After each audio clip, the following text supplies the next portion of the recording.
Close your eyes for a moment and imagine a place made just for you. We at Weyland-Yutani have done just that. Come explore our luxurious Earth-like biomes using state-of-the-art technology developed by Weyland Corporation. We have created perfection. Breathe air fresher than anything you have ever experienced. Swim in our crystal clear waters and experience what the finest genetic engineering has created by taking a simple stroll through a park. What are you waiting for? Come to Paradisio now and experience life.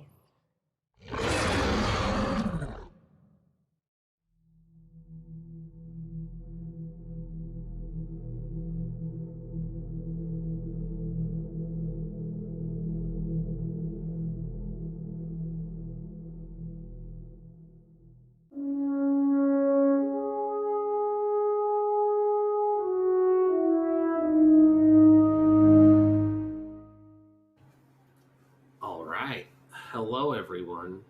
Hello. It's time to get started. Double. How's everybody doing?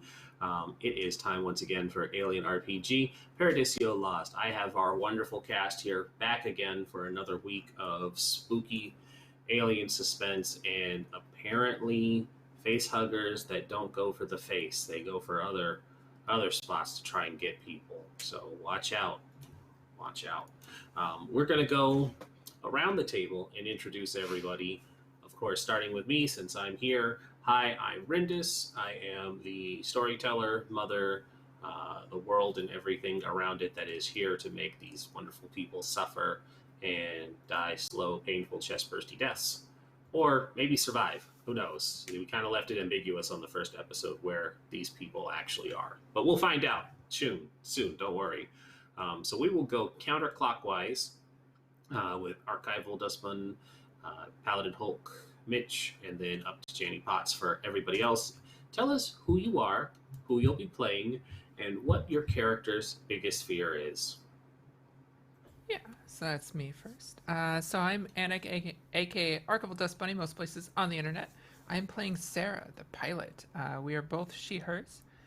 And her biggest fear is ending up alone. That's all I got. All right. I'm PaladinHulk.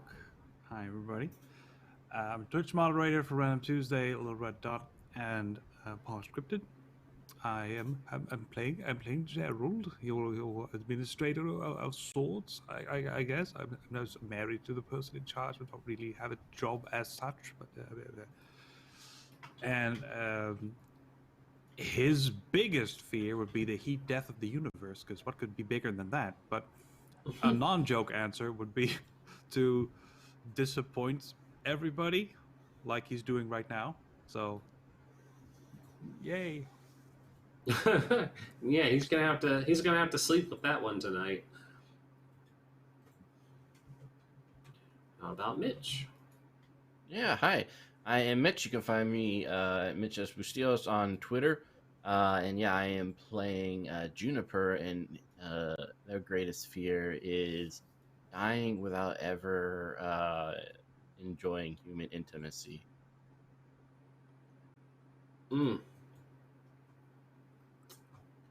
I mean, Juniper's track record right now, I can't see how that would ever happen. You should make a pact with all your high school bros. You know, that. I know, right? Like, that'd be perfect. Wonderful. And last but never least, our wonderful Janny Potts. Hi, I'm Jamie, and I am playing Rosalinda, botanist today. Biggest fear? Sorry, I think it's completely messing up. All right, cool. All right. So last time we were here, you all had gone out to the science lab in the deeper part of the jungle. You had a chance to meet with some of the officials who were holed up there doing their different levels of experimentation and varying degrees of classified experimentation. You got to finally meet Rosalinda, as well as the other three scientists within this facility. Actually, you only met two of them. You didn't meet the third one. You met Chief Scientist Svensson and Scientist Vanderstoep. Were the two that you had the chance to meet. Holzman had stayed in their lab, and you didn't have a chance to see them.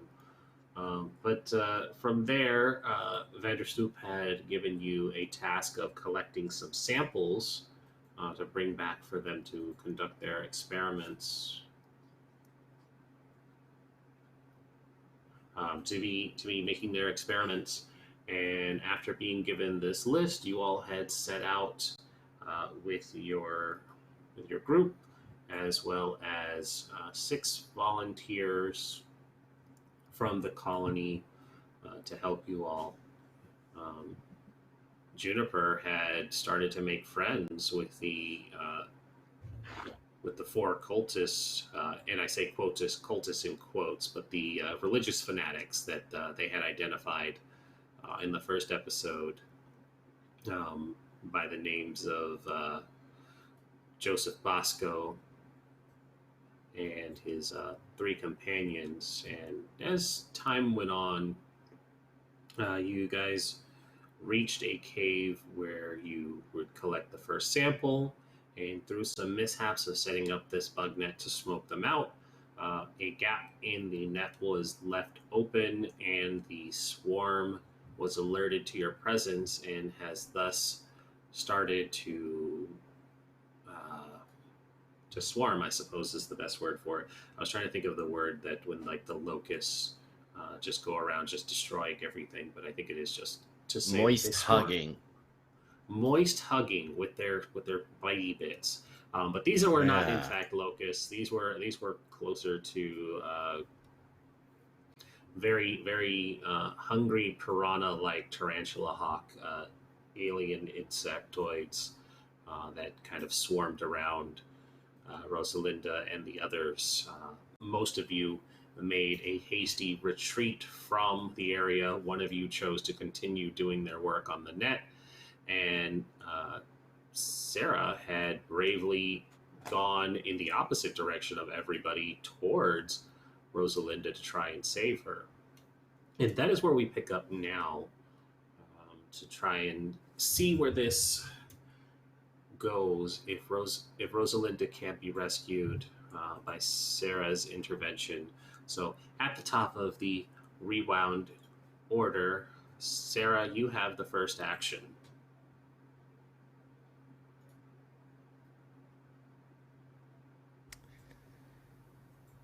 Yeah, since we rewound, I haven't dropped the smoker yet. You still have the smoker in hand, yeah. Okay. Yeah. I'm only good at a few things, and ranged combat using the smoker is one of them, so I believe in you. I'm going to take a deep breath and try and steady my nerves and try to run in as these horrific creatures. Very nervous about rolling this. Hey! And hey, there you go. So it works. No panic. And so we said we were going to treat this like the flamethrower, except instead of throwing flames, it throws smoke.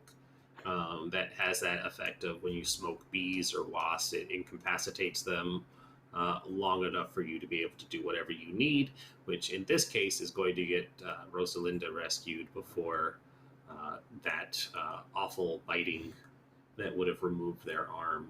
And so with the flamethrower, in quotes, you have... Where did it go?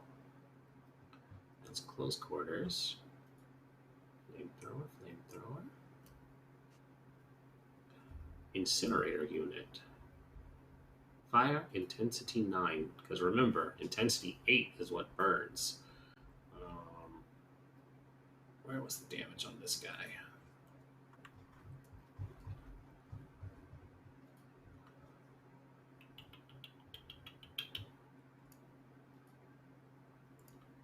Anybody finds it before I do, just shout it out. We have faith in you. Faith and Also, patience. we're That's lazy. good. Yeah. There it is.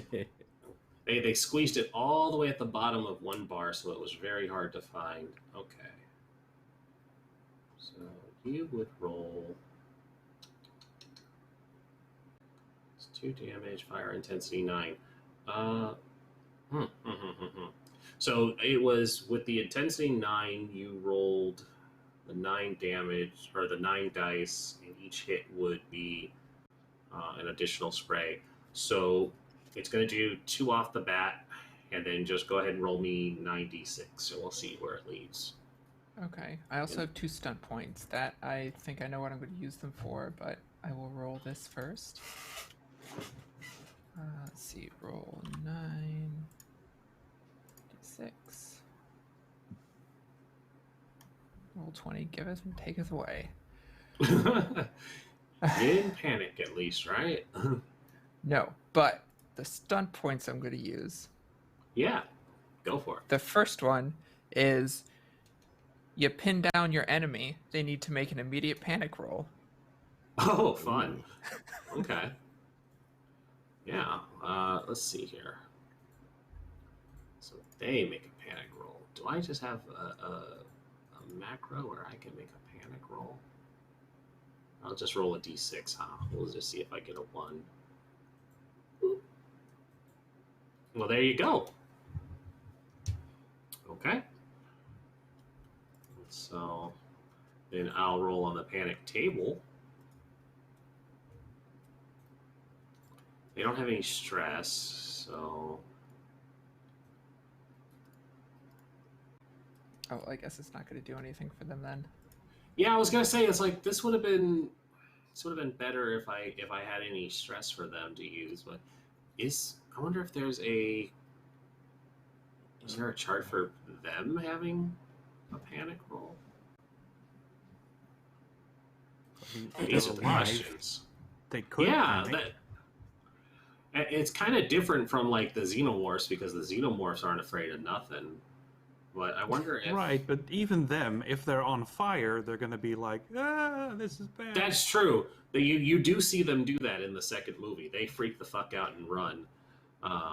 So, let's see. Why is this not taking me to where I need to be? Okay. 104 is where the panic rolls are. But that's a really interesting question. I don't think I've ever seen anybody pose what happens to the creatures when they get hit by it. It's my Hail Mary. True love's kiss. Yeah. Mm-hmm.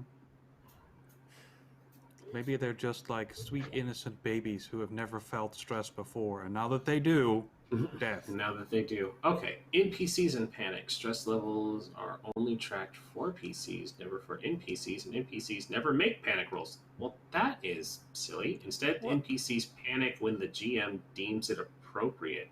Panicking NPCs can increase the stress.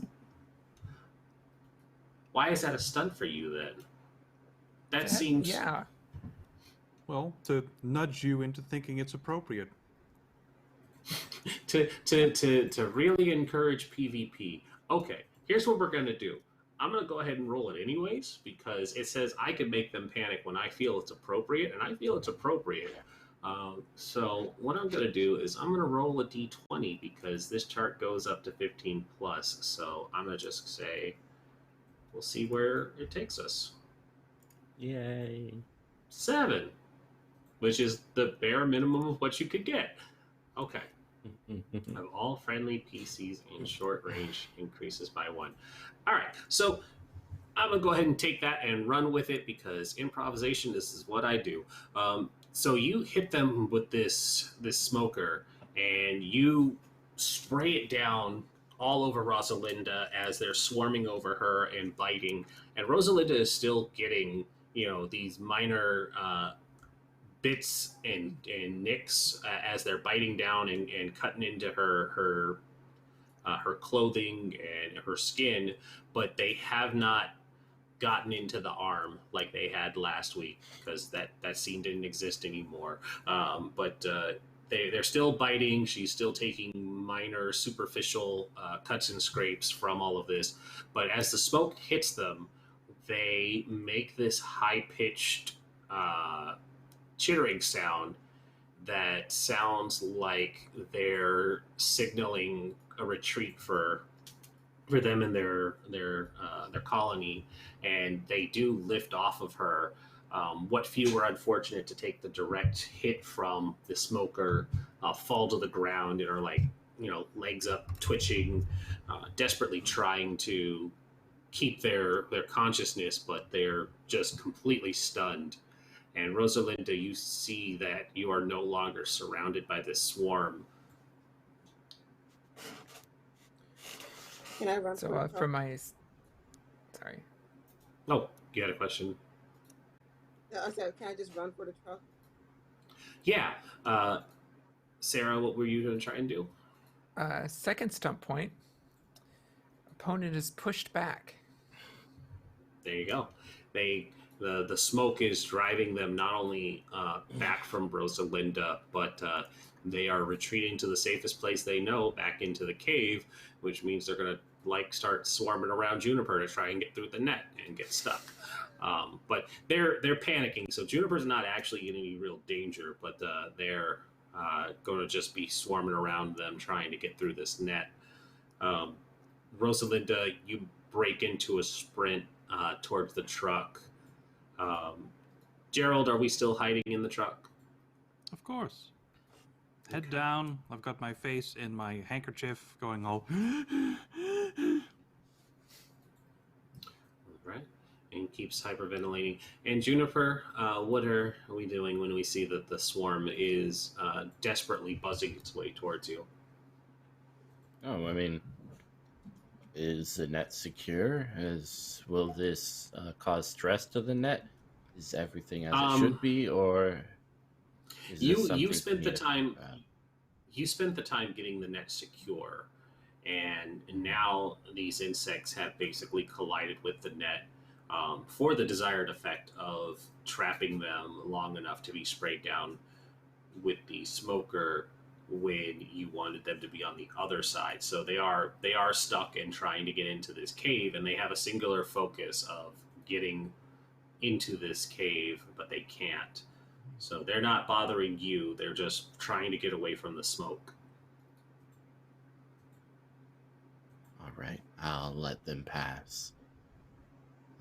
If anything, I think we've gotten what we came for. Are you going to put the net back down? Yeah, net goes back down. Okay. Lovely little net. Yep. And so you spend the time bringing the net back down, and sure enough, there are more than a few of these stunned ones lying on the ground, twitching desperately. But we'll say that the danger has passed as the net goes down, and they fly back into the safety of their cave. Would you call it a net win?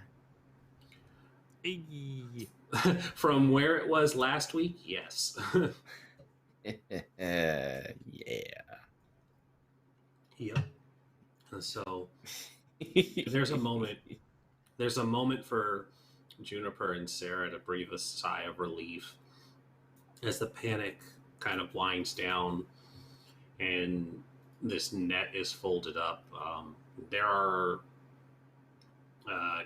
cages that you can put one of these creatures into, or more than one if you want to bring back multiple samples, but they only ask for one. They'll get more than one. All right. Roll me a d8. We'll see how many of these specimens are viable to bring back. Oh, okay.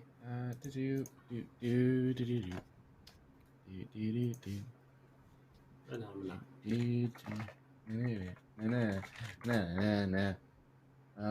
Okay. 7. 7. Yeah. And so you start rounding these up and tossing them into a cage, and they are a hive creature, so they're not at any risk of harming each other being placed into this cage. But you have 7 of them. They're currently sedated, but it's very likely that they will be aggravated when they come to again. But securing them in the container should keep them from being able to get out again. Interesting. Good to know. Good to know. As we're getting this wrapped up, I'm going to toss the smoker in the back of the truck and stalk up to Juniper. What the hell? She needed our help. I'm not trained in assisting someone in that sort of way. Neither am I. None of us are. It takes a lot of resources to put a person through space and to bring them here. Now, if someone gets injured, it's considerably less costly. And really, we had no idea what the bugs were going to do. It's not right for all of us to put our lives in danger. It's better for one of us to just bear the consequences of our actions. Sarah just stares at them for a moment. Ugh. Storms away. You're mad at me. Passionate, and you're mad at me. I am sorry. She just storms away. She's going to get the truck started because we need to get out of here. Yeah. Make me a roll, please. I will like from anybody who's outside or taking just a general head count. Please give me an observation roll. Oh, we lose someone? That's not good. Yeah, nobody checked to make sure if everybody else was okay. So, several people have face huggers on their faces. Like, Gerald, you look around and you start taking a count, and you count that there are 8 of you here, technically, or there was 8 of you. Currently, there's 2 people, regular villagers, that had gathered around a third person that looks like they had been chewed up rather badly by this swarm as well. Their face had been chewed away as well as their chest had been opened up in the short amount of time. Or... Oh yeah, they're dead. Okay. This person got swarmed just like Rosalinda had, and they were devoured. Okay, stay well away from that. I'll still be there when Sarah gets in the car. Like, what happens to Rosalinda? She's also in the car. What do you do when Sarah ran tries into to get the in? car? Yeah. Yeah.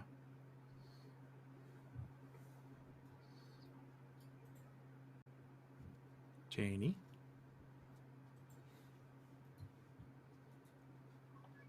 I'm sorry, I was thinking of what to say. I'm just gonna say that probably trying to bandage herself up.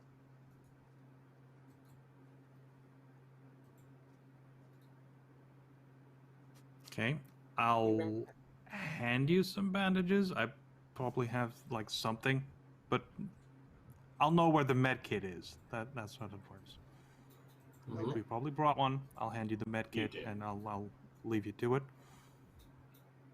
And I'll say to Sarah, are you all right, Sarah? I saw you right in the thick of it.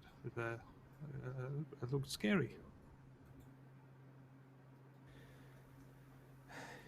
Yeah, I'll be okay. I'm gonna need to take a few minutes, but I could have used some help. I didn't see anybody else out there. Juniper sure as hell didn't help anyone. No. Oh, I'm Thank so you, sorry. Sarah.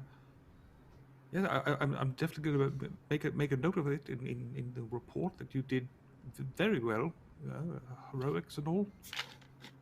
I'm so sorry. This is all such a mess. I thought these little nets would keep us safe, but I'm just a fool. This was way too dangerous. I'm sorry for putting everyone in this position. I had no idea the bugs were this big. I thought they were, like this, but there were so many. Ugh. If only we all could have hidden in the truck. Yes. I'm gonna get in and start it. Thank you, Sarah. I do apologize.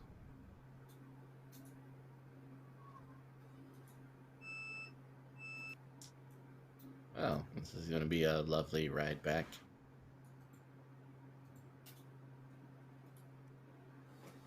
What's the most inappropriate song we could put on right now? I Could Be Your Hero by Enrique. Yes. Perfect. Yeah. Okay. And so the four of you more or less just say, "Okay, we got what we need. Let's go." And so the Bosco and his two religious fanatics all kind of help load up these samples in the cages. The remaining four other colonists take a moment to finish mourning over the dead fifth person, and they lift them up and bring them over and say, "What should we do about James?" God, We have a body bag. Do we? Why? Oh God, that's awful. Yeah. Part of I'm their gonna quickly face is see if missing. James has any next of kin. In the is he here alone, or did he bring the wife and kid or something? I don't know. All right. This is going to be a percentile chance, and you want high if he's alone. Okay. So James has, let's see here, 20 kids. 44 kids. Oh. James came here with their husband and adopted child. Well, oh God, that's so unfortunate. Juniper, is this part of your expertise as a psychologist to deliver this kind of news? I will deliver the news and handle care afterwards. In the meantime, let's good. put the body in a body bag, and hopefully it can still be used.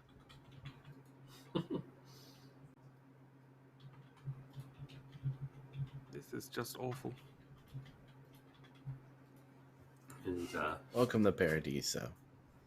What more things do we need to get? Something about these bugs. Like we can't go for walks or have fun woods activities with these creatures there. Definitely make a note. the four colonists are bagging up poor James, and they are paying very close attention to what is being said, and they're kind of whispering amongst themselves now. And then it doesn't take long before they load the body into the back of the truck. And they make sure to set it down beside Juniper before filing in as well. Cool. Yeah, I mean, Juniper on the way up will undo the bag and, just for medical curiosity, poke around at the openings. Yeah. As Juniper opens it up and starts to examine this fresh corpse, everybody's going to take an additional stress for having to endure having this body examined just out in the open during this drive. The tension is what's I'm not taking that. I am not looking at that body at all. Yeah, if I'm in the cab driving, No. The reason it's going up is because it's the tension in the air, as well as the fact that there is a corpse being poked at. But you could cut this tension with a knife. Just the situation seems very, very rough right now. Fine. Put my hand in a spinal column, and it's like, hey guys, my name is I'm dead. I don't know. Maybe that's inappropriate. I don't know. That's probably too much, yeah. But there are still two. There are still two specimens to get. Now let's see who paid attention last week. What were the two remaining specimens? Before we go for those specimens, I'm going to drive us a little ways away to where I feel like we're probably safe. And we're going to take a break, like 10, 15 minutes, because I know some of us really need to clear some stress. Yeah. Gerald, it'd be a good time if you have any snacks or something. I think everyone needs a breather. You did prepare something. I'll like look at the one that's left over. That would be for James, and I'm just gonna sit there with that thing in my hand. Yeah. What did you make it for everybody? Let's see. What would he make? Cucumber sandwiches. Okay. Yeah. I feel like your rank and status within the colony affords you real food instead of the like ration blocks that everybody else gets. So it's an especially nice treat for you to have solid food for them to have. And you start passing out these cucumber sandwiches, and the dirty looks that were being given to Juniper, and admittedly you as well for having run into the vehicle, kind of subside a little bit. And they take them surprisingly gratefully and start eating in silence.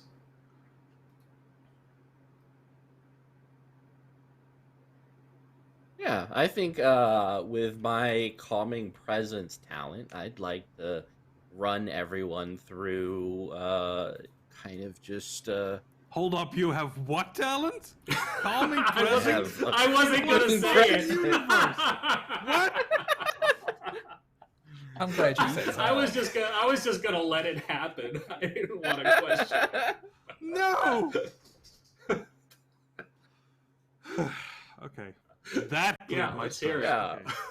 It's like the calm you feel when you realize the inevitability of your own death, right? It comes, it swallows you whole, and then you're just like, okay, I'm okay with this. And that's very much Juniper's calming presence. It's the acceptance of the inevitable. And in order to avoid the inevitable, or at least kick it down the curb as far as you can, it's necessary that when things happen, like what just happened, that we take careful, methodical, and logical action. We cannot let our heart dictate our actions, or else more people could die. So, Gerald, good response. Going to the truck, great response. Sarah, not so much. I think you should have figured out what was the best course of action before jumping into action. Not that your heart was in the right place, but once again, everyone, the heart can lead you astray, especially here. And so, yeah, he'll just go on a very methodical and careful psychological presentation on what should be the appropriate response to dangers when you don't know the environment. So everyone can reduce their stress by 1. That would work because Juniper is such a terrible human being. We're all better by comparison, right? So we all feel better about ourselves. That works. Yeah, that yeah, works yeah, for me. Yeah, basically. I'll allow that. Yeah. Mm-hmm. This is how we model our Like, I lives. may have hidden in the truck, but at least I'm not Juniper. And then I want to sit here long enough to relieve, a couple more points. Take whatever break people need.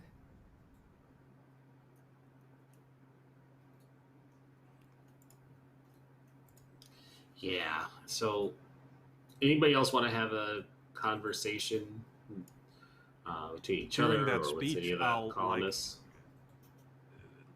stand next to Rosalinda. I mean, I think some people would argue that Sarah did the right thing, actually quite heroic.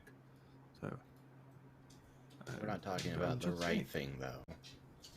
The logical and safest thing for the community. Again, I mean, we're all the community, and we're supposed to help each other. When it's safe to do so, yes. And if you If need Sarah to look at it would have like gotten, if Sarah got hurt, we would not have such a professional driving the vehicle. We would have to get another pilot from somewhere else. That would cost the company money. well, I am very glad nobody that you're else- all right, Sarah. I Me am too. as well. But when nobody else jumps in, somebody has to. And if you have to look at it that way, then we lost one less person than we would have. Is that not better for the community? I hope so. It could have been much, much worse. I'm glad it wasn't, but it could have been. I do feel that the warnings that were given to us were highly inaccurate. It's like inadequate. Like no one told us the bugs were that big, and it's like our protections were how could they let this happen? Right? This is terrible. I never saw any reports that would. Yeah, I wonder how something like this could happen, I say, looking over at Juniper. I'm not in charge of this mission. Gerald is. Oh, yes, I suppose it is all my fault. I'm terribly sorry, everyone. Is anyone else injured? I'll give everyone the once-over. To see if I can spot anything obvious. There's a couple scrapes and nicks. Nothing serious amongst the colonists. The 5 of them are all just kind of, or sorry, 4. The 4 of them are all just, like I said, keeping to themselves, but they're not shying away from you when you come and check on them. The 3 religious fanatics are in their own little space, and when you approach them and ask how they are, Bosco looks up and he just says, "We're fine. We fended them off as best we could." You did well. I saw you captured all the bugs and you put them in the cage. That was good. Sarah helped with that. Credit where it's due. A few less out there to attack us in the future, so that's good. Mm-hmm. Well, I'm glad you're all right. I'm gonna go over to the cage where the bugs are in. I'm just gonna look at the things, try to get used to them, I guess. Sure. Yeah, and you go over and you take a peek at them, and they're just kind of. You haven't been driving long enough for them to have fully recovered, but they're in a very docile state now. The consciousness is kind of returned, but not really enough that they are interested in bothering you all. It may even be that you guys have driven far enough away from the pheromones and hive mind of the main colony that they're just kind of lost drones now. They don't seem nearly as scary now. Bosco kind of snickers and says, "Yeah, just don't stick a finger in there."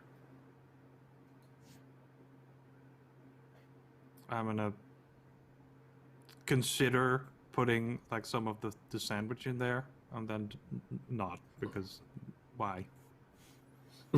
Why? I will, I'm going to grab Rosalinda and pull her off to the side, away from where Juniper is talking about how we should have let her die. Hey, That was what was said. Yeah. Yeah, is that stressful for people? I don't know. It's common. a bit. Yeah, I was wondering if I should give her stress for that. Like, I mean, I will never deny you the chance to give yourself more stress. So, it's definitely not a calming presence by any means. So, I will leave it to your discretion if you want to take that up instead of. She's thankful to Sarah, but she's pretty. Yeah, that's an appropriate response, being just very unnerved right now. Did we lose Janie? Oh, there you go. Are you okay? Yeah, I am fine. I'm just making sure our bandage up. So I didn't expect the nets to fail like that. Yeah, I mean, more than just your physical injuries. Are you okay? No, and I really don't like to hear that I should have died. It wasn't. Yeah, he's psychotic. I try not to listen to the doctor when I can avoid it. I'll try not to listen.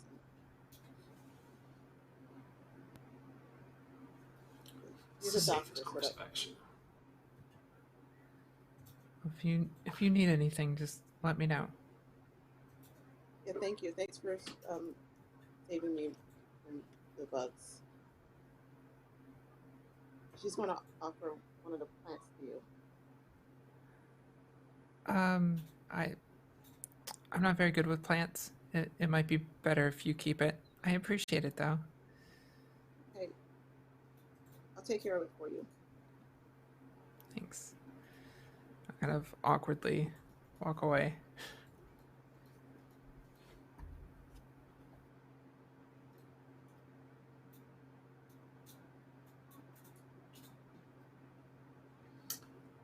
And I'm sure after a good bit of time to recollect, center, take in what Juniper had said, or completely disregard it, to recenter yourselves, we see everybody file back into the truck, and Sarah starts back up to continue driving on to the next destination.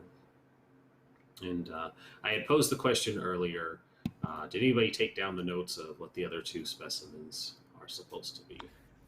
One of them is a normal sloth. Normal was said multiple times. Yep. Oh yeah, yeah. And then a human who was almost eaten by bugs. Is that one? No, that wasn't a sample. Yeah. Strawberries? Were we picking strawberries just out in the woods? No?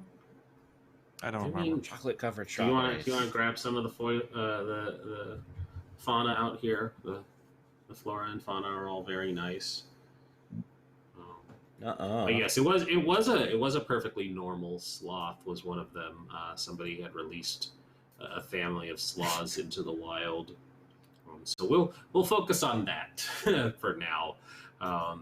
Checking the map, Sarah, you see if someone gets swarmed by sloths, just don't. Yeah, It's gonna listen, be like that more Austin sloth. Powers scenes where the steamrollers heading towards them. Yeah. Something like Oh yes, please. Yeah, no, it was the mad scientists who just put laser beams on the top of sloths' heads so they could have a warm meal. But yeah, so you all drive for maybe another 20 minutes deeper into the jungle, looking for the nesting ground of where these released sloths would be. And the emphasis on perfectly normal sloths still ring in your head as you think back to having to just catch some perfectly normal bugs before. And I'm sure that there's no reason to worry that Vanderstoop would send you out to collect more hostile life forms out in the jungle.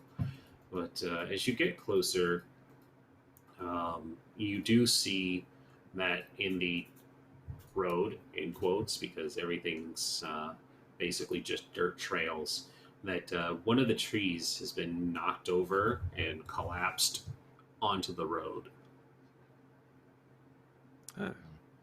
That's unfortunate.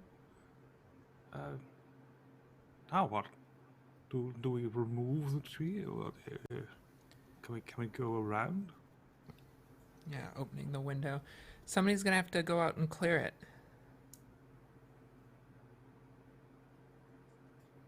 Well, Rosalinda. All the colonists kind of look at each other, trying to mentally decide who's going to be the unfortunate group to go out. I'm gonna go. Hey, Rosalinda knows plants. Yeah. That is true, but I don't think we should put more pressure on poor Rosalinda. Unless you want to, of course. I don't need to speak for you, Rosalinda. If you want to go outside, that's fine. I know about plants, not about moving trees. I don't usually move giant trees out of the way. All right.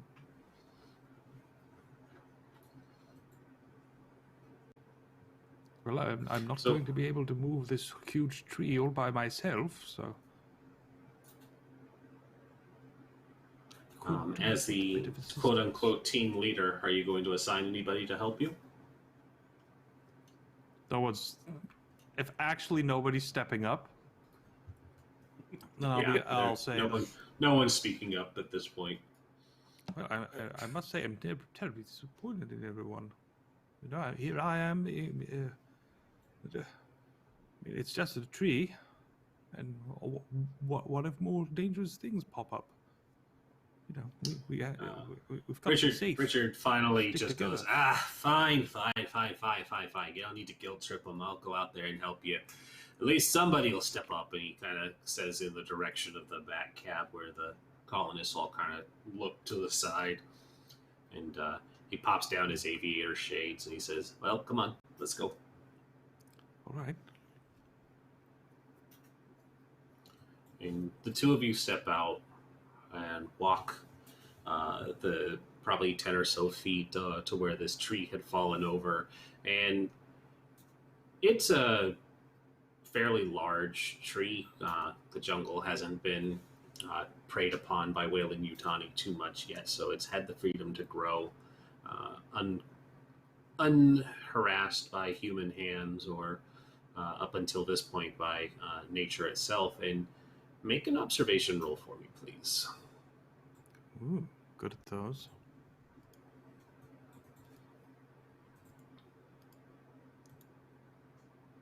Bam. All right. Is there a kicker for getting a second observation? What we got? Stunts for observation are you get the answer to one of the questions. Is it coming for me? Tree? Are there more of them close by? Tree? Yes. Quite a few. How do I get in, past, or away? I feel like you can pose any real question at this that's kind of observation based, because those are First, terrible I want to know options. Why has this tree fallen? Okay. Yeah. So. And second, I would like to have a plan for how to move this thing out of the way with just the two of us, or like if we need two more people or whatever. Yeah. So as the two of you walk out, he's right beside you as you walk up to where the trunk of this tree would be, or where the roots are, and you do see that it looks like it had been split and purposely knocked over or fallen at some point, but it doesn't look like it had naturally fallen over. It looked like something had uh, roughly broken away at the base of its trunk before knocking it down. And he kind of lifts the aviator glasses up to kneel down and say, "Well, that's something you don't see every day. Yeah, But nobody else is supposed to be out here." yeah, somebody definitely knocked this thing over. This is so strange. All right. Well, we still have to move this thing. Yeah, yeah. You want to? It looks a little heavy for the two of us. You want to go grab like two more? Yeah, let's go back together. You know, things are not safe. I don't want to just leave you here. We'll tell them that something has gone wrong here. That's a good idea. Yeah. Yeah. Yeah, I think I was just gonna stand here and keep an eye out on things, but something tells me that might have been a bad choice. Yes, got to stick together. You know, community, but not in the let you die sort of a way. Nah, we'll far leave that too for precious the for that. Whew. Well, Yep. Nothing's going right today, is it? Well, tomorrow's better. I mean, worst case scenario that this just got knocked over by a sloth and not those pirates everybody keeps whispering about. Oh, pirates. Well, pirates at least are just, people. People. Yeah, it's true. They can be terrible, but they can also be kind. I don't know anything about sloths. I don't think I've ever seen one. Oh, well, you're in for a real treat. They used to be very popular in the 2000s. All the kids were clamoring for sloths for some reason. The 2000s, right before all the bad stuff happened. Yeah, the before times. Mm-hmm. Yeah, and that we'll get back to the car then. Well, yeah, you head back to the car, having a brief bonding moment with Charles. Mm-hmm. So, a bit of news. It seems that tree didn't just fall on its own, which is, unusual considering we're the only people who are supposed to be on the planet. And I don't think there's animals that knock down trees specifically to cross paths. So this is rather strange. I think I'm gonna radio this in real quick, and if we do want to keep going, we're going to need a couple more. Did you find any tracks? Oh, I don't think so. I guess I should have looked. When we go back, I'll do a more thorough investigation. So that's a good idea, Juniper. Very clever. But first, the radio, and try to hail whoever's closest. Yeah. No. So give me a Comtech roll. Let's see if your radio signal gets through in the dense jungle. My other thing that I'm good at. It's all coming together. Or not. Or is it? Would you like to push with the stress? I can push it, so yes. Alrighty. That means I roll it again, right? Yep, you gotta mark that and roll again. I have to do the stress first, so nope, and then we roll. There we go. But that gets you a success. Yeah, and so you turn it to the frequency that the comm station at Paradisio Prime's set to, and as you call in to alert somebody that you need their attention, it takes just a moment before Paradisio Prime calling in.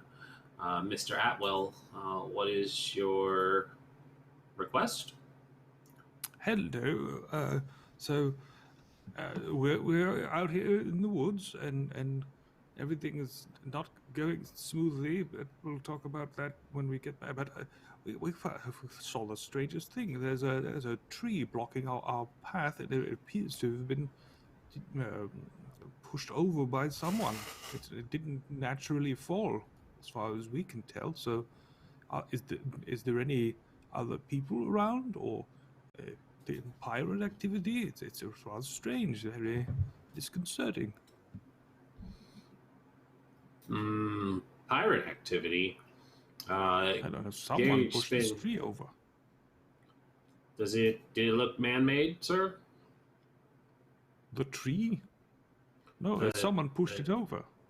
The chopping, did it look like it was done with a tool or implement?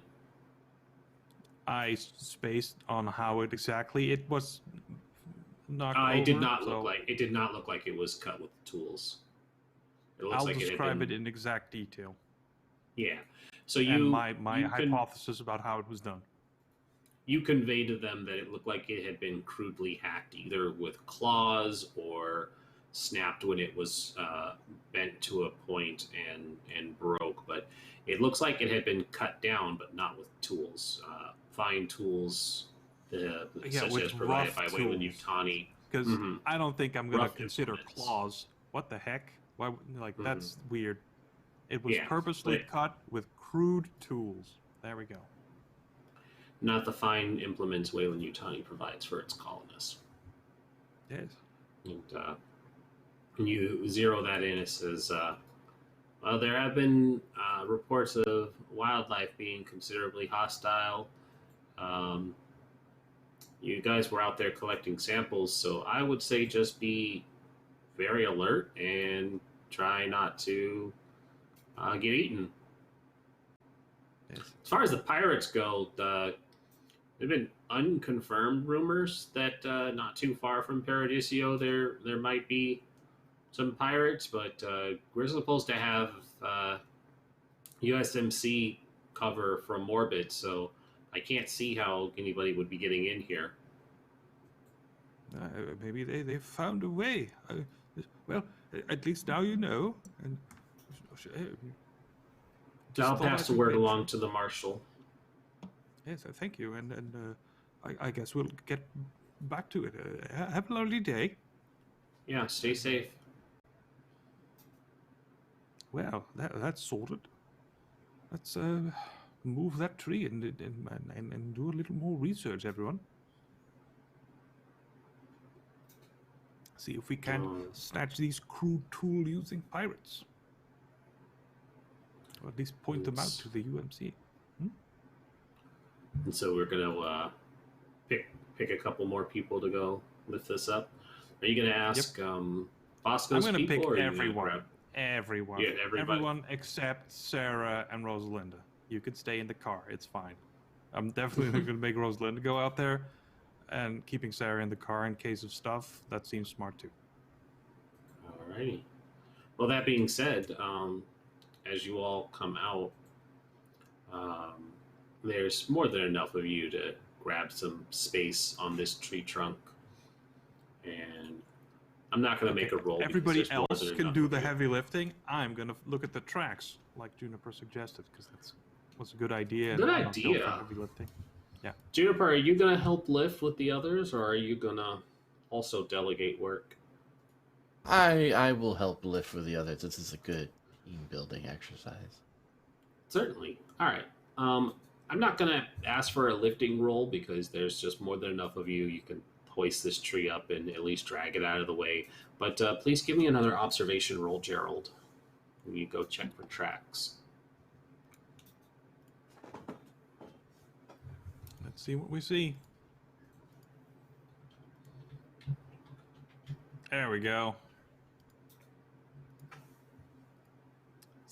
I want to know where they're going, what direction. Okay. Yeah, so just one second while I confirm what I'm looking at here.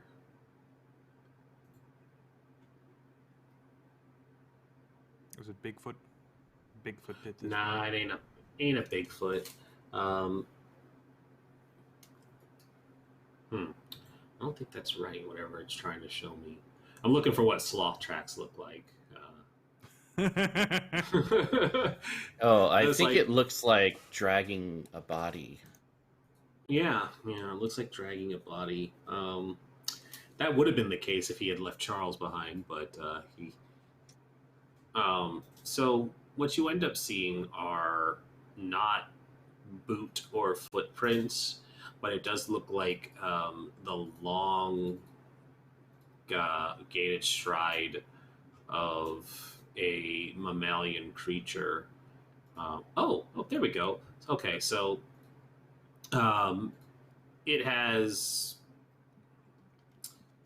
a wide pad-like palm, and then 4 points where large talon-like claws would be digging into the earth as well.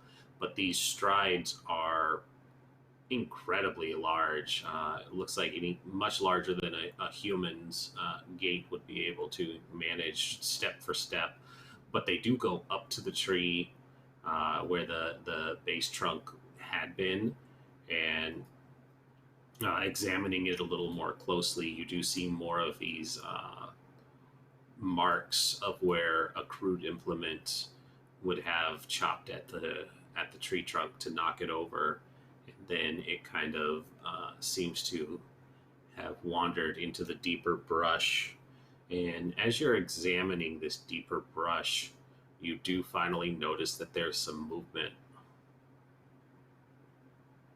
inside of large bushes. Everyone, something over there. And then very slowly, a large clawed hand extends out as if it was going to try and rake you, but it sets itself on your shoulder, and then the rest of its large, bushy body steps out, and it's a creature 10 feet tall, just as long, but it has the slow, droopy, tired face of an earth sloth, grown to massive proportions. It just kind of looks at you, and then it goes, "Hello." What? I said, "Hello." Hello? Help? Everyone? Talking sloth, please. Yeah, no, everyone ignore it. Just let Gerald out. there people are busy trying to lift this log, and they're fully focused on it. Be with And you it in just one says, moment, Gerald. You and that huge Yeah. sloth could just have a little, You got this, buddy. You yeah, got that massive this. claw on your shoulder, that's fine. It's normal. And it just goes, "Please don't tell anyone that we are here. We mean no harm." Well, that's good. Please don't kill me. You're quite big. Oh, I'm I'm an herbivore. No taste for a human. Means you eat plants. Oh, that's good. That's good. We have a herbologist with us who loves plants, and perhaps you two can talk about things. Sorry, like that. strike that, reverse it. He says he's a vegetarian because apparently they do eat meat as well. They're that's omnivores. dangerous. Mm-hmm. Yeah, I actually didn't know that. I thought they only ate plants, but apparently they do eat some meat. Yeah, that's your natural bias, thinking cute animals are. Those claws exist for a reason, and it is apparently to rend the flesh of unsuspecting humans. But yeah, it just says I'm a vegetarian. Oh well, it's a very respectable choice. So, I won't tell anyone. If you would just let me go, and we'll just be on our way. Good. Have a safe trip back to Paradisio. And the claw lifts off of your shoulder. I immediately take like 5 steps back, like, whoa. Well, this was good effort, everyone. Just like, no, back in the truck. Going back. No Sloths here.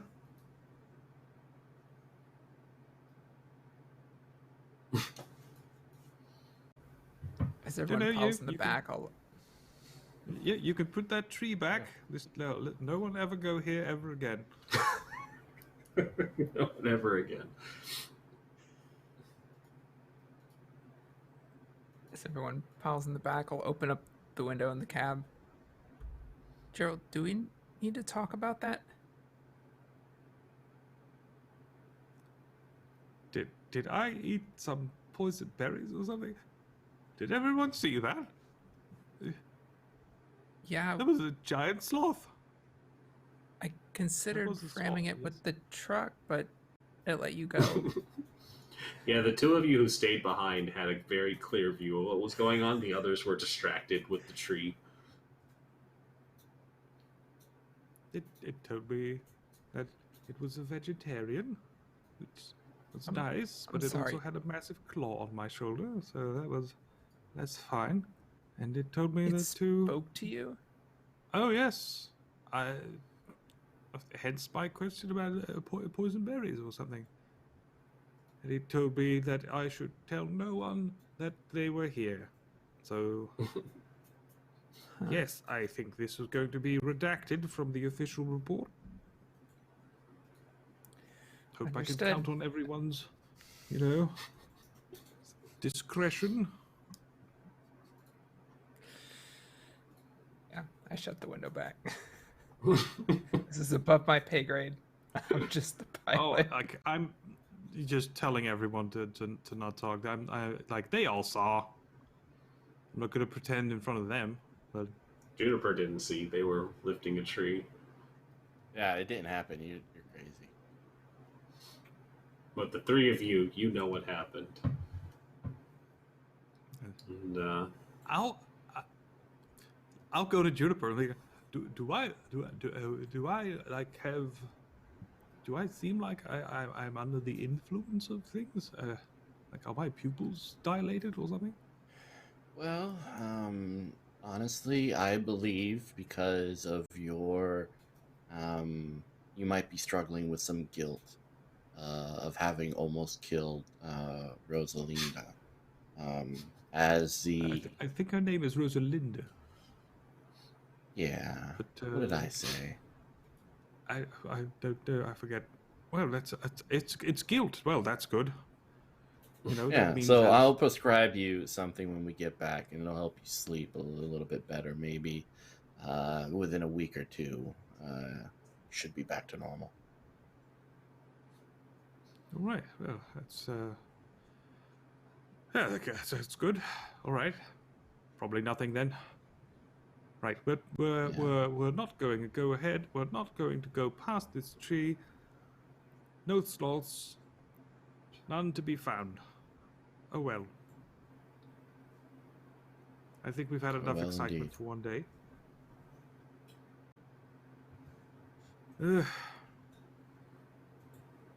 Tell me we at least have enough petrol to get back to the station. And by petrol, I mean electricity or whatever this thing runs on. Surprisingly, it does still run on petrol. This is once we colonize other planets, fossil fuels, way more of it. Mm-hmm. Got more oil this planet here. Don't tell the Americans. Oh God. Pollute the galaxy. We've already done that. There's so much trash in space right now.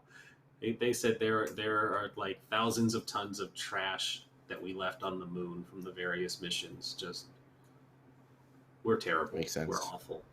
Yeah, it's just the shit. At we least leave there's behind. a lot of space in space. That's true. So the plan is to not come back with the second sample. They don't Yeah, want to be I mean, found, so And I don't want to fight a 10-foot sloth, so I don't want to deal with the reality that they're even there. So Yeah, I don't think we can handle it. They were just Okay. fighting. none of that ever happened. Fever dream. None of from none guilt, of that ever apparently. happened. we Okay. looked and looked, couldn't find him. Where's our next stop, boss? Those dang pirates who cut down that tree must have gotten him. I Okay. guess we're going back. Was there something else to There's get? a third. There's a third sample, and Oh, so God. I'm gonna retroactively say. Oh, I think I said it was a fish of some kind. Oh, I heard nice panda. amount of fishing. Fishing is nice. If there's pandas here, I'm gonna kill them all. I hate pandas. Fuck those things. Oh my god! Just- Can that be the Is side that plot? Gerald speaking or you? yeah, just Gerald's hatred of pandas. No, I hate pandas. Pandas killed Oh, his yeah. parents. You know what? They're not pandas. They're koalas, space koalas. Even worse, those chlamydia-infested drop bears. Yep. And I mean, these are the space pirates. They're just a sentient race of koalas. So they live to spread their chlamydia and eat all the eucalyptus across the galaxy. Damn. Anyways, so I do believe I said it was a water sample, some kind of fish-like creature. So, Sarah, you have the map and the destination, and so it's a little bit closer to the research lab. Basically, they had you go in just a big circle to pick up these spots that they couldn't be bothered to go find, and this last spot was near a large lake, and sure enough, it did ask you guys to collect. I'm gonna say that it's an amphibious species because this is an alien planet. Why not?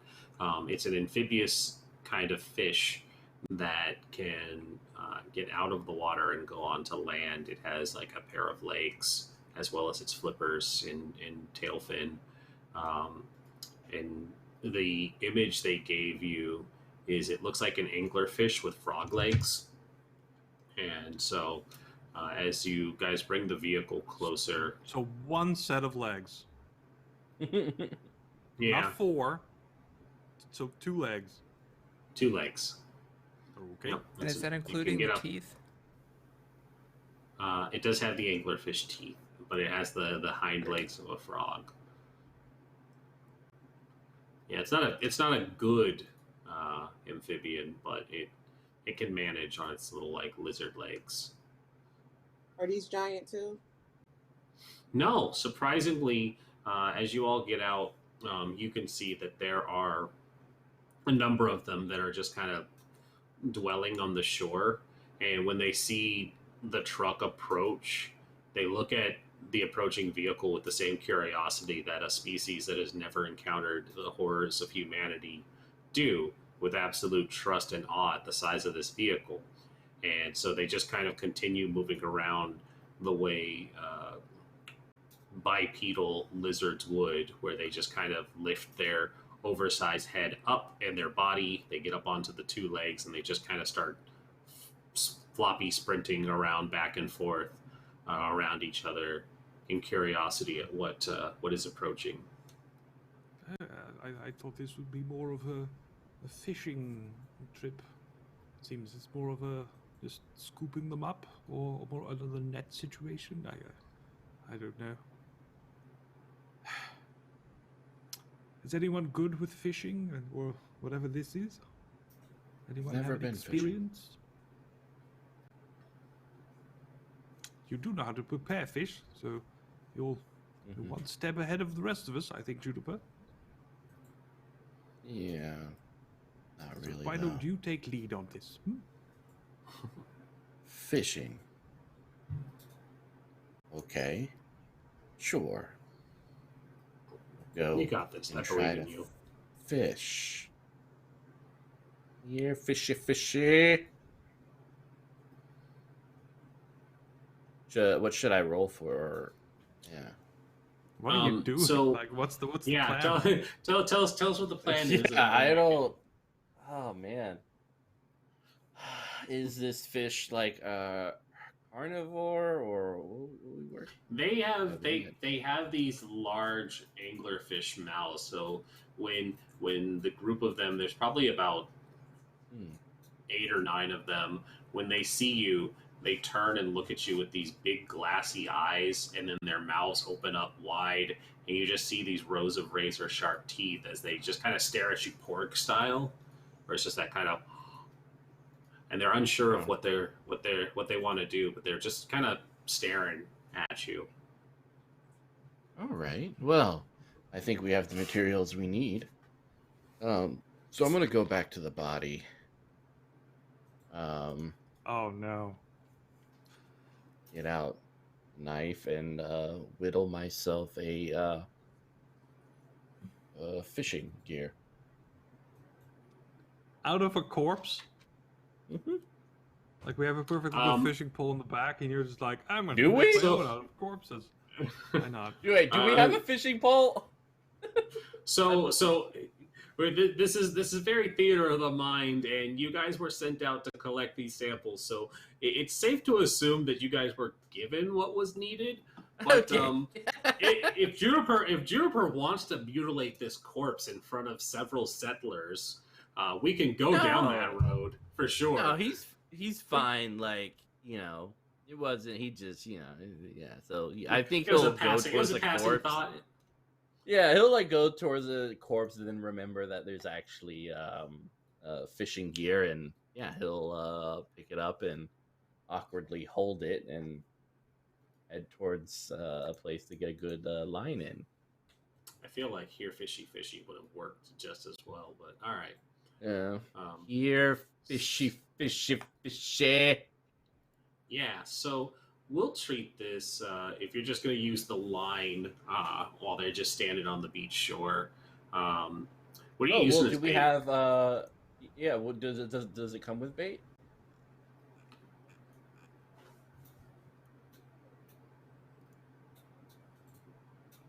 Yeah, you got you have some mealworms that were requisitioned to you. That was taken away from the ration blocks, and so they're just like, yeah, here you go. You can have some undried mealworms to do this task. Excellent. All right. So we are ready to go. We have everything we could ever need. And he'll go and try to get. I'll take a ranged combat roll from you to try and angle this anglerfish. Alrighty. This is my worst stat. How could you? Well, that's all right. You're just fishing. Yeah. No, I don't get any successes. Oh, I was still waiting for a roll 20 roll, even though I know you're doing it by hand. All right, go. Roll 20 would kill me. Would you like to take a stress and push? No, this isn't that important to me. All right. So Juniper spends some time. Yeah, So Juniper spends some time. Well, what we had decided was, since they're basically a human controlling this thing from a control, they'll still take stress to a degree. I get stressed out. Yeah, the operator still gets stressed. If they had just been a full synth, that would have been different. Okay. But so Juniper, you spend some time trying to draw in these fish with a line and grub, and a couple other colonists join in with you, and you guys are largely unsuccessful using this earth technique of drawing these fish in, and mostly because they don't really know what to do with the bait and the line, and they just kind of look at them curiously and continue milling about the little lights on the end of their anglerfish lines, flashing various colors as they're regarding both your presence and these attempts to capture them. Well, anyone have any ideas?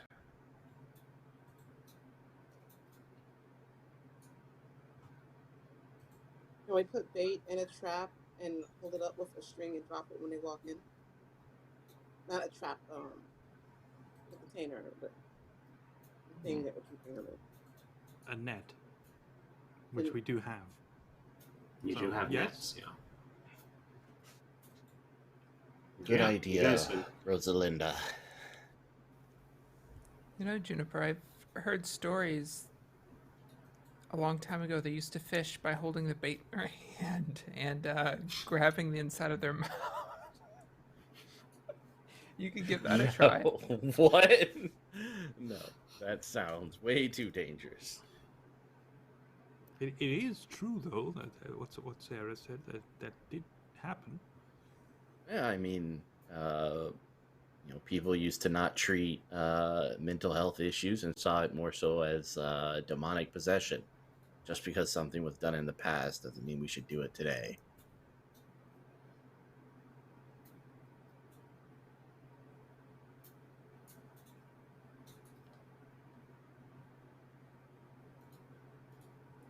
Well, let's One see of these... how Rosalinda's plans comes out. Yeah, as Rosalinda procures this net and you all are deciding who's going to do it, one of the fish-like creatures finally has worked up enough courage to start venturing its way away from the group towards the truck. Its little light is shining a faint purple off and on.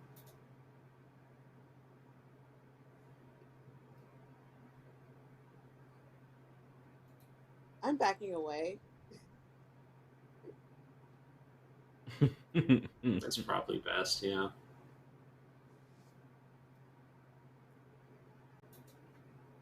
What about everybody else? I'm watching from... I'm not close. That means I'm way not near the the fuck water. back. Yeah. Charles Yeah, kind I'm on of the looks driver's at side of the Sarah.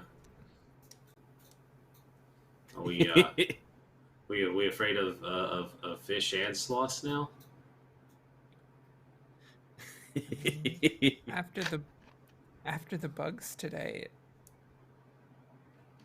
why not? I mean, yeah, no, these things are pretty freaky looking. I mean, look at the mouth. With teeth like that, I don't want to see what they do if they get angry. I mean, yeah.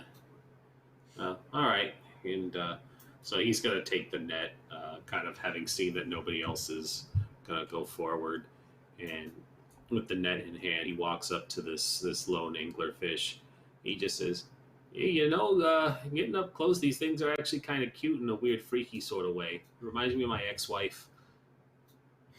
And the little anglerfish looks up at him, and the light shifts from a purple to a more greenish color. And he starts to lift the net up, and then it changes from green to red.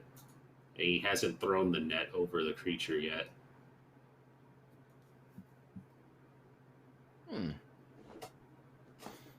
It's like green light, red light. I think I'd be careful if I were you. He does not respond. He's just staring at this red light, holding the net in Could his it be hand. hypnotic in nature? Don't be silly. That's completely ridiculous. I'm going to call out this man's name. What's his name, Juniper? I don't know. I look at my files, bring up the picture of him. Like, who's this? Who's this motherfucker again? Yeah. All right. Give me a. It is Richard. No, it's Charles. Is it Richard or Charles? It is Richard. Richard. I was saying Charles earlier for some reason. It's Richard. Yeah. Charles' middle name. Richard Kowalski. Yeah, Richard Charles Kowalski. But I mean, that is definitely something that Gerald knows. But Juniper, give me a. If only I can have you just roll empathy to see how human you really are. You do know that his name is Richard. This is the co-pilot. He's Excellent. He's I captivated have a by the lot of sight. empathy. I believe it. So As a much. skill, not as an innate ability. So much. Yeah. But Hey, buddy. Are you okay? he doesn't respond. Interesting. Well. Someone should grab him, or else he'll probably die.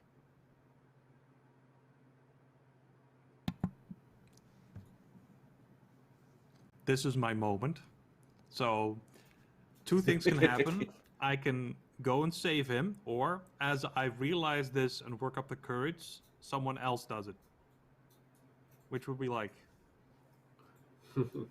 What's it gonna Actually, be? can I throw part of my sandwich like away? Absolutely, yeah. Go ahead and give me a. They reduced all these sandwich abilities attack for a reason, and yeah, it just feels very reductive. But I guess that was the point. Give me a ranged combat roll as you throw this sandwich. Okay, I am looking for that button. Critical hit. Does the button say Yeah, ranged if you combat? just mouse over ranged combat, that'll be the button. I think we can click it for you as well. And watching this play out, I'm pulling out my sidearm. Yeah, I can click it for you. You have Yeah, 'cause I can't click it. I'm like, I don't know why I can't find it. Well, you Good would have news, had a bad whole news. bunch of successes, but you panic and you fling this sandwich. So please give me a panic roll, and we'll see where this goes.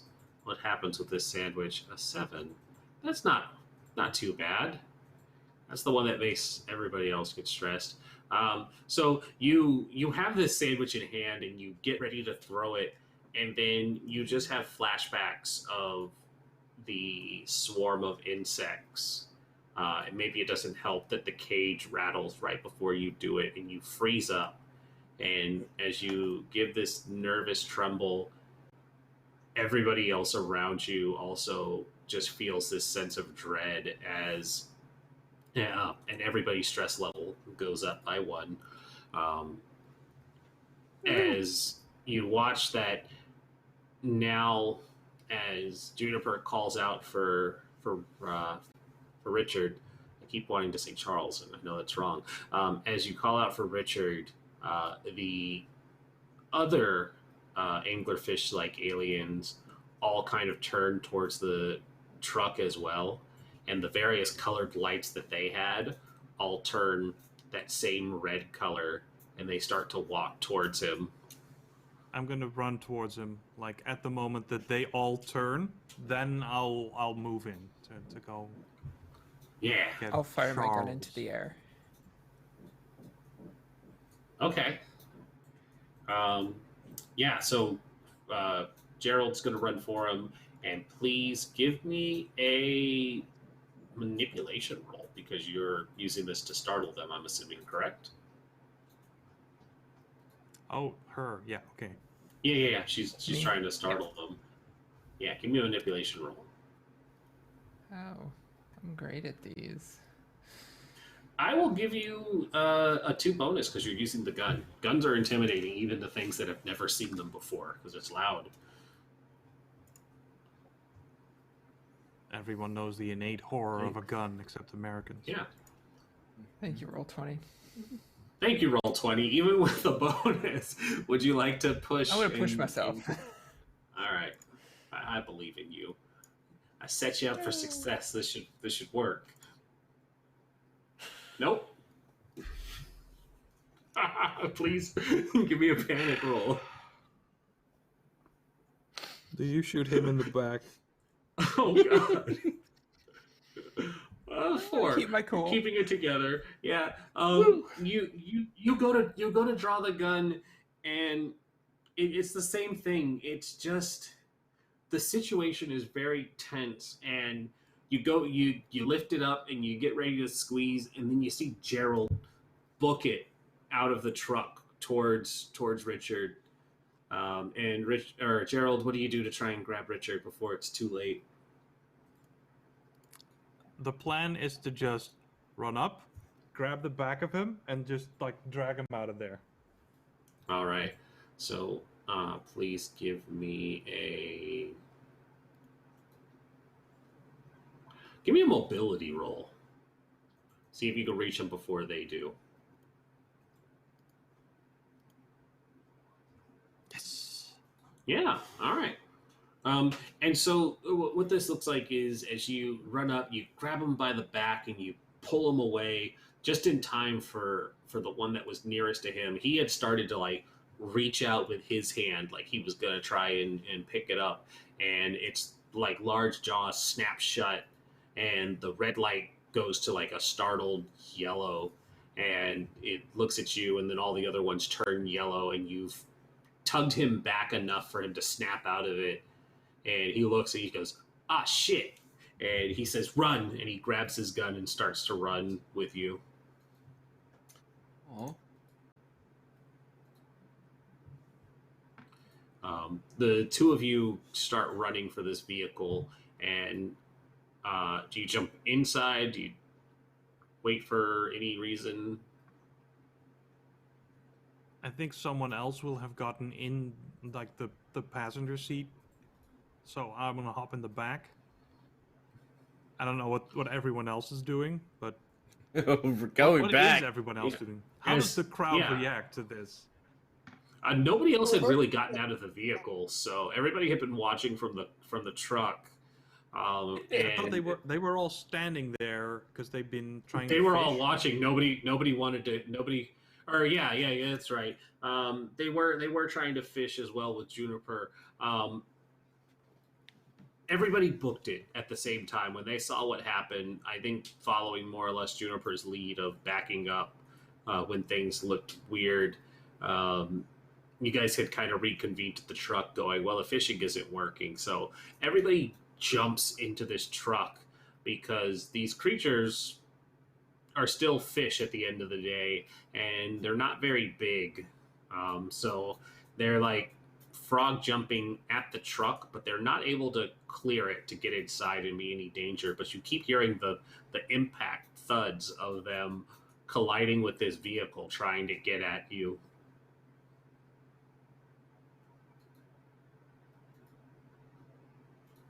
I'll slide open the thing. Do we still need a sample, or are we just leaving?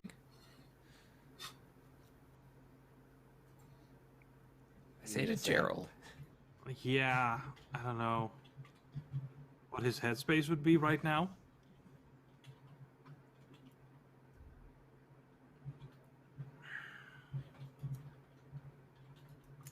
Like, he doesn't actually give a shit about the mission. He just wants everyone safe. So I'm gonna say, go. Understood. That's it. I'll close it back and I'll take off. All right. There is a That should get us the samples, right? Her just driving right through them. Yeah, I was going to say there is a satisfying bump and crunch sound as you do back up over one or two and then turn the vehicle around to leave the area. With one of the three samples, you guys resolve yourselves to drive back. More or less in the idea that it's better to have everybody alive than to put them at risk, and that's fair. It's a safe assessment. And when you get back to the science facility, the colonists quickly get out of the truck, and they are like, this was the worst idea. I'm never volunteering for something like this again. They're very unhappy with the time they spent here, and a lot of them basically just moved to congregate around the VTOL, waiting for you guys to be done with the business here to go home. Mm-hmm. Whereas Joseph Bosco and his two religious fanatics, they approach holding the sample cages of the creatures that you did get, as well as the empty cages, and they're like, they're not going to be happy that you didn't bring back everything. Well, we got one.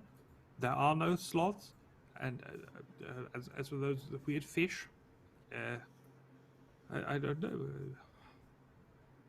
I mean, they were dangerous. Like, maybe we could have thought of something. I don't know.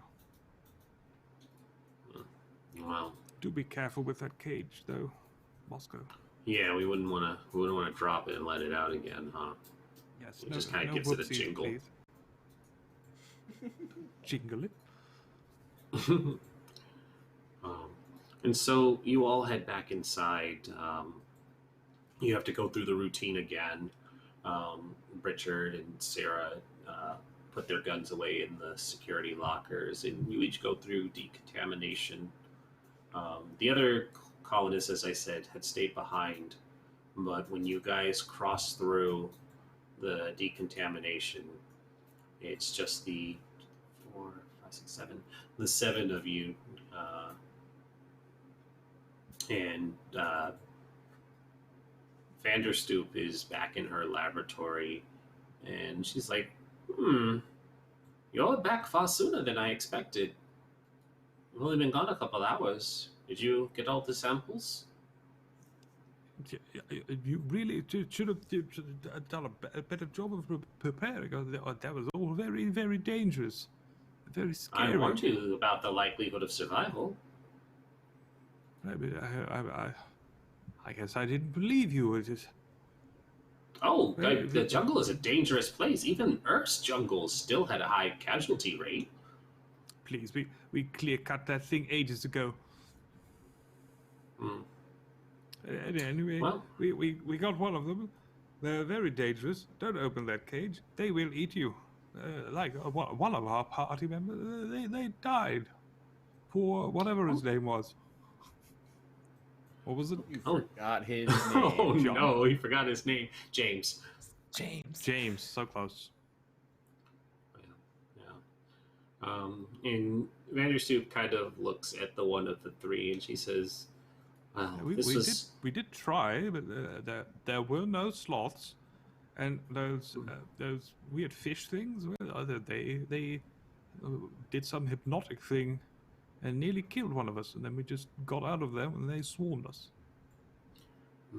Like on the land, you understand? On the land, they're fish, but they swarmed us on the land. This is why I had asked for you all to go get them and not me. That all sounds terrible and dangerous. Yes, please don't ask us to do things like that again.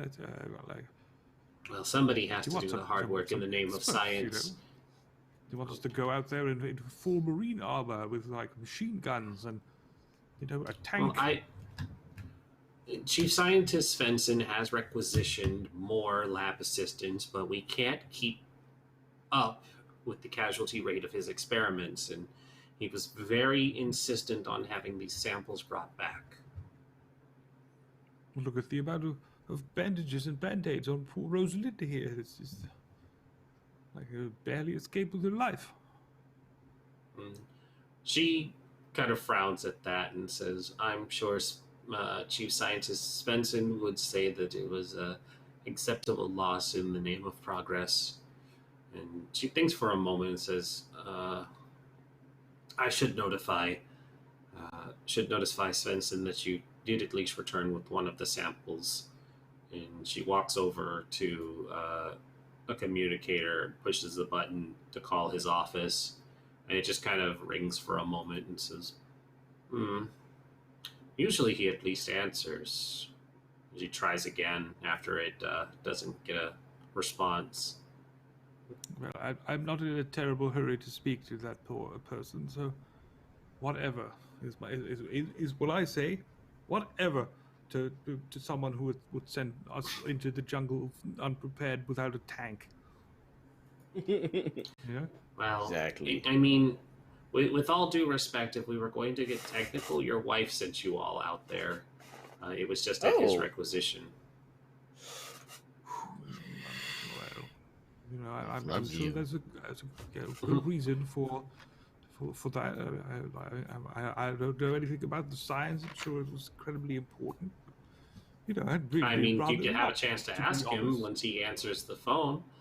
And she Yeah, well, doesn't get a response for a second time, and she closes it and opens it again to try calling for a third time. Says, this is so unlike him. well, good luck with that. Yeah, we're just going to go. Please don't let those bugs out, and you should really send a team of Marines together to clear all of them out of the jungle. I don't want to see any more of them. All right, I suppose I can make a note of that. All right, and she gives up on trying to call Chief Scientist Svensson, and she sees you out. And as you're all walking out, Bosco, his men, has set down the crates. So the 4 of you and the 5 of them make their way out. And as you get back to the VTOL, Bosco kind of nods to the 4 religious fanatics, and they go file into the VTOL. And scientist Vanderstoops just says, well, this is a sad day for science that we weren't able to recover all of the samples, but I'm sure everything will turn out just fine. One can hope. Not for poor James. No, not for his family. Not for poor James. Well, Speaking of which, I should notify their family. Yeah, that's your forte, not mine. Give them my regards. Oh yes, when we get back. Mm-hmm. Needs the human touch, I imagine. Yep, I certainly don't want to be there when Juniper breaks the bad news to them. That sounds like it's going to be great. Yes. And she says, all right, well, have a great day, bye. And she walks off before anything else happens. Yeah, I'll start heading to their family. Juniper heads into the jungle. Juniper heads into the jungle on foot to look for the rest of the colonists. We have to fly there first, right? We have to fly You back do have to fly first, back, and yeah. you can find the family. Yeah, I'll Bring get 'em out it and here. start the startup procedure. And so Bosco gestures to his 4 to lift up the body bag, and the 4 of them carry the dead colonist into the VTOL. Wait, there's Richard. a cargo area. Yes, we don't have to sit near the dead body. Technically, you're seated in the cargo area. It just sits right in the middle, and then the seats are on either side of the walls. It's just a normal helicopter carrying Like a van capacity. ride I had last week. Yep, complete with body bag. But yeah, At so least- it's at a least strap that thing in. If we have to do a turn, I don't want that thing slipping and sliding all over the floor.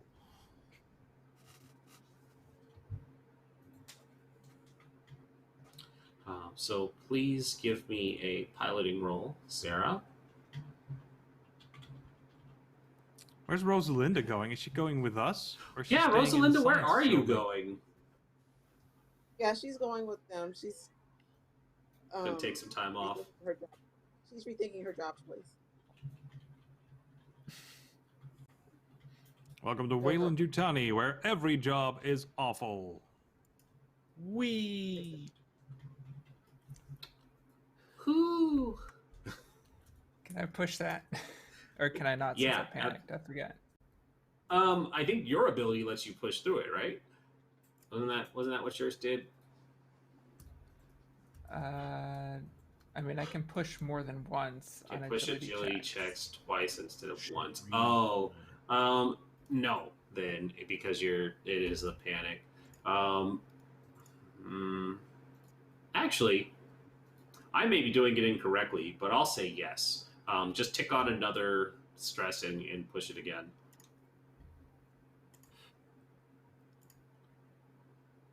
Okay, cool. That works for me. It's a quiet ride back, unless anybody is actually making an effort to talk to any of the other colonists or the religious fanatics. Everybody just kind of stays quiet. I mean, I'll talk to the religious fanatics, like, continue to build that rapport. It's not like nothing's weird that's happening or anything like that. It's just a normal day. Yeah, what do you say to them? I just want to, make sure they're feeling okay. Are their feelings nice? What did they think about the death? Just making sure they're okay. Doing my job.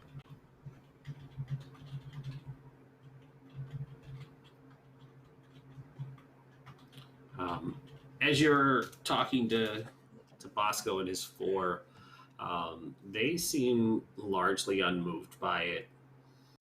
Bosco shrugs and he says, "It's our place to suffer in this world and our place to die when it's our time. James was a sinner, and it was deemed appropriate for them to be the ones sacrificed in the name of completing," he kind of looks in Gerald's direction, "most of our task. I'm sure his family will take comfort in knowing that we gave it our best." And how do you feel about the way Gerald treated this mission? I feel that if we were tracking these creatures by pheromones, the piss stains in his breeches would have been a good lure for at least the sloths that we couldn't find. Let's see. How does that make you feel? Are you angry towards him? I feel oftentimes no anger. No anger at all. No anger towards him or any of you. The mission, albeit incomplete, is a success as far as we're concerned. Why? Our mission was to help you, and we helped. Is that not what was requested of us? No, we were most helpful. That's curious though. All right, well, make sure you let Gerald know concerning her feelings. I think it's often good if you criticize your superiors so they understand how you feel, so it doesn't fester. I'm sure he'll accept the constructive criticism nicely. I do think you are correct.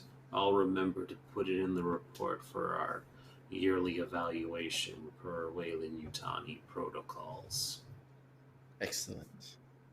All right. Just Those go stare in at the little body. slot right above the paper shredder. Right? Yeah. Yeah. On the colder planets, it feeds directly into the furnace. Yeah. Makes sense. Yeah, so is there anything else anybody wants to address? Rosalinda had been given a task last session, after all. The end of the day is fast approaching. Yeah, did you make a friend?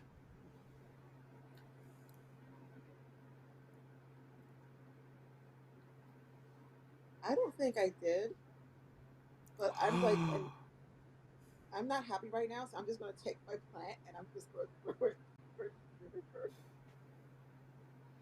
Yeah, so this plant is thrown towards you, Juniper, and offering to be made at the end of the day. True to your word, you did say there would be consequences for not making a friend before the day was up, and now she has relinquished her plant to you. Oh, excellent. He'll toss it out the airplane. There is I'm going to need another pilot check from you in a moment. There is a moment where Juniper gets up, walks over to one of the side doors for the VTOL, and just kind of opens it and lobs this plant out the back or out the side door, and it gives this whistling sound as it descends into the canopy. But we're not high enough up to get the sucking thing, right? Where people get just sucked out of the airplane. It's enough to like briefly off balance the plane as you're traveling at a speed fast enough that there's going to be a rush of air entering the cabin. And so please give me another piloting roll as just there's this sudden bout of turbulence brought on by Juniper opening. Yeah, Juniper's helping. Let's make some more drama for ourselves. So tempted to roll, but yeah, if you do a quick roll, the door is still open. Do a barrel roll. It's tempting. Yeah, getting that. I'll push myself. All right, please don't crash. Yeah, there you go. Wow. All right. Let me check. I mean, you can do the roll now if you want. No. Do the roll. That's talents. Let's see here. Yeah, don't let them go to waste. Just do a cool loop. So you can show off with one, or you can bank them for later skill rolls relating to this one. You might just want to bank some more pilots for later. Yeah. How long do I get to bank them? It doesn't say, so I'm going to say you can just hold on to them for the rest of the session. Okay. So I have +3. Yeah, so I will, with that sudden jolt, get us back on track, and I'll go on the comms in the back. What is going on back there? Hey, don't make us nothing. come back there. Settle down, children. Yeah, everything's okay.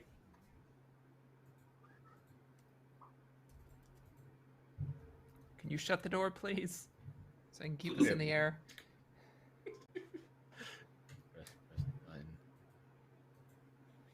Yeah, and so the door closes shortly after, and you all have a chance to sit back down and really think about how the day went. But after the short, mostly uneventful rest of the flight, Paradisio Prime comes into view once again, and home sweet home.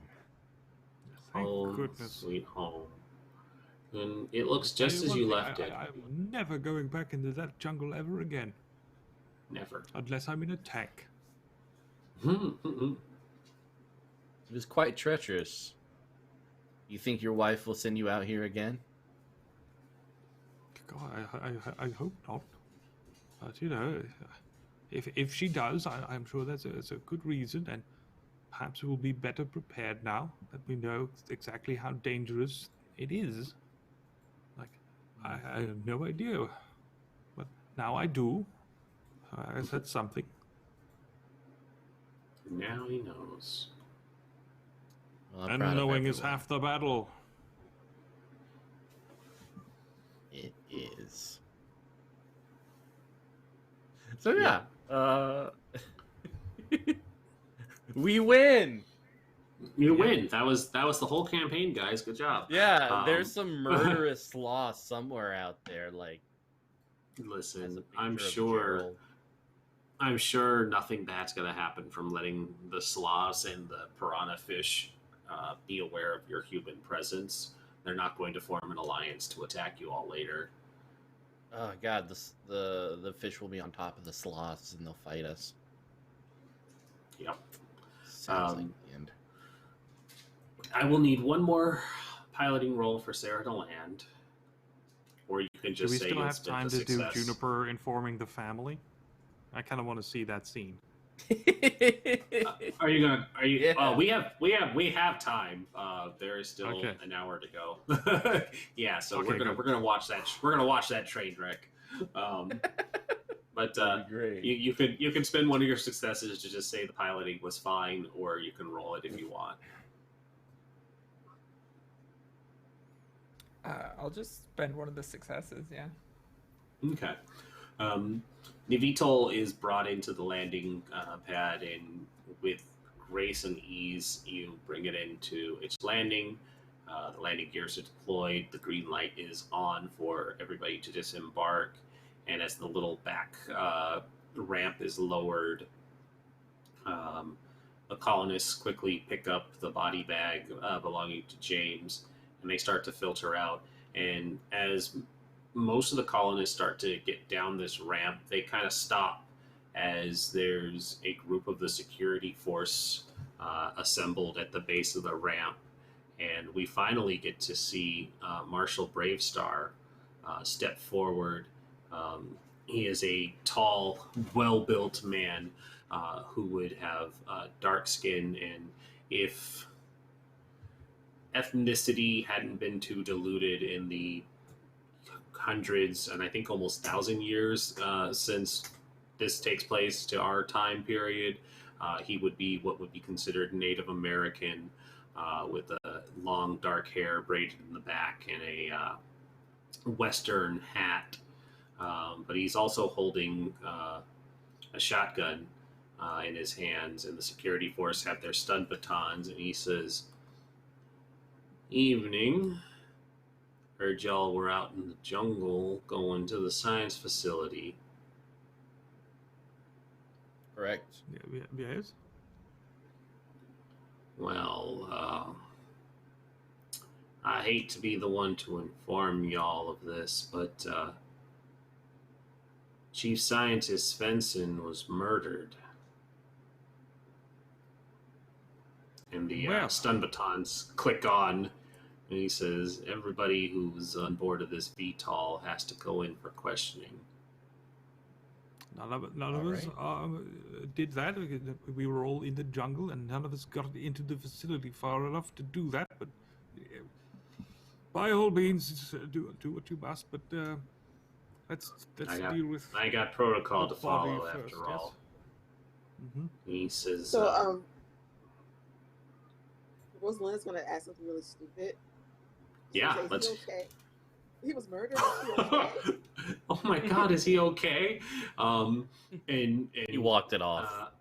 Marshal Bravestar says, "Well, he isn't going to be walking it off anytime soon. But if you're curious, miss, no. It was a murder most foul, and it seems that whoever did it with a great deal of rage and monstrosity. I'm gonna have to take everyone in, like I said, and make sure that your story matches up with what Gerald here is saying." None of you here have great rage and ferocity. Yes. Hmm? I'll like give everyone the once over to double check. You know, No, maybe he someone's has gotta like, finish- I don't know. He's got to finish his experiment that he was working on. Rosalinda did have her friend murdered, though. That could be a motive. The colonists all kind of look to each other and murmur, kind of the no, it never. Why would I go against the company? That they're all just shaking their heads, but everybody seems to be in compliance as the security force gathers up, and they're not putting anybody in shackles or anything like that, but they're just come with us. We're going to ask a couple of questions, and at the mention of securing the body, two of them walk over and they lift it up and they say, "You want to explain what happened to this one while you're at it?" It was a terrible accident. Well, we got sent into the jungle, as you are aware, and then this swarm of bugs came out of nowhere, and tore into us, and it was awful, very scary. Like we barely escaped with our lives, and poor James here did not manage to escape with his life. So You have to let the family know. It'll be time for that. He looks to the two and why he says, don't you "Get that start with questioning Juniper then, so once you're done, he can go and inform the family." Yeah, we'll get this to medical, Dr. Juniper, and once we ask you some questions, you hopefully will be free to go. And with that, they round everybody up, and you are taken to the security office. The body bag is delivered, and each of you are asked a series of questions. Did you know Dr. or Scientist Svensson? Did you know what he was working on? Did you have any reason to have aggressive feelings towards him? And lastly, they just ask, did you kill him? Because he was the one with confess. the sex doll, right? He was the one with the body bag. Yeah. Yeah, the sex doll. Cool. Mm-hmm. So Yeah, that's my theory, and I'll let them know that we noticed him having a sex doll in a bag. That was weird, but other than that, the experiment seemed weird. Like the things in the jungle are his, yes? The whole science department is largely responsible for some of the things in the jungle. But sure, but he's Vander ultimately responsible. He's ultimately responsible. It's his science facility. And so Rosalinda knows that he has to sign off on any of her botanist experiments, and Vanderstoop's genetic manipulations all have to be approved and so forth. Yeah. So I'm going to suggest that they look into the people who died in previous excursions, and their families would be the ones with an axe to grind. Or other scientists with more ethics. When you mentioned that others had gone out to the science facility and died, that seems to pique Bravestar's interest. And he looks to one of the security officers and he says, "You have any record of the other expeditions that have gone out?" And Sarah, you recognize that this is Security Officer Isa, the one who was a little flirty with you in that corridor. She walks over and hands this data pad to him and says, "Sir, there's no casualties reported on any of the other colonists. Everybody came back." Oh, that's strange. I mean, they definitely told us that people had died on these missions. You said there were it's easy to body see bags there. Those creatures were dangerous. You said there was a sex doll in a body bag, much like the one you were transporting our dear departed. Do you think there was a dead body in there? Far be it from me to make speculations, but it is my job to pose educated guesses. Likely that a body bag is reserved for... Oh, well, I have no idea. He considers his next words for a moment, and he says, completely off the record, Mr. Atwell, my jurisdiction supersedes Weyland-Yutani's, so I'm not going to suffer a shares loss if I speak out of turn in saying that it's not outside of the corporation's wheelhouse to have undocumented and to have people disappear, especially in the name of science. Well, I'm sure we don't do that here, and if we did, that would be the chief scientist who was responsible for this, and perhaps such an immoral decision ended up getting him killed. And while that's obviously terrible, one could imagine that such a decision could be made. And so it says we'll be looking into this further because it would seem someone had it out for him, and if it wasn't anyone who was on your expedition, that means somebody who's not supposed to be on the planet is responsible. And it's just all too convenient that today is the day that he was killed. Well, I don't know. It's someone who was at the science facility, and not any of us. It would seem so. Well, as long as you have full accounting of yours, I don't think there's any further questions. Well, thank you for doing such a good job, and well, I hope when you track down that body bag that the chief scientist was carrying, that you do indeed find a sex doll and not another victim, because that would be awful.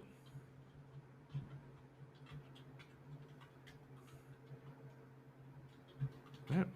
He just kind of considers that, and he says, my line of work often is not a sex doll, Gerald. He just kind of tips his hat, and he says, you're all free to go. Thank you. Well, yes, good luck. All right, everyone, we're free to go. Get some food, some drink, relax, wash the day off. As I file out of the room, I will try to catch Isa's eye, give her a bit of a shy smile, and then just keep going. She nods, goes about finishing her paperwork. There's that kind of the little text overhead says, Security Officer Isa will remember this as you guys make your way out. So why don't we address Juniper delivering some bad news? Does anybody go with Juniper to do so? Nope. Or is this largely left to them? Yeah, we'll focus on that then.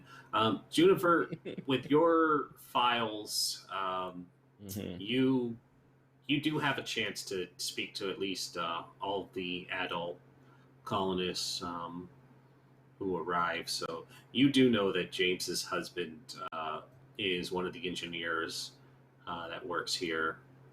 Oh, that's good. So they're not like useless. Yeah, they weren't useless. Okay. And so James's husband is named Gregory. Steve. Steve Steve Gregory. Johnson.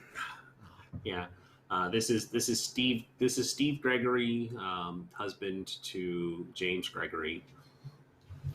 And so you go to find Steve, and he is finishing up some work, basically patching up some perimeter fences. So when you come to deliver the bad news, and go ahead and take it away. Tell us how this goes, because I'm very curious to see how you deliver this.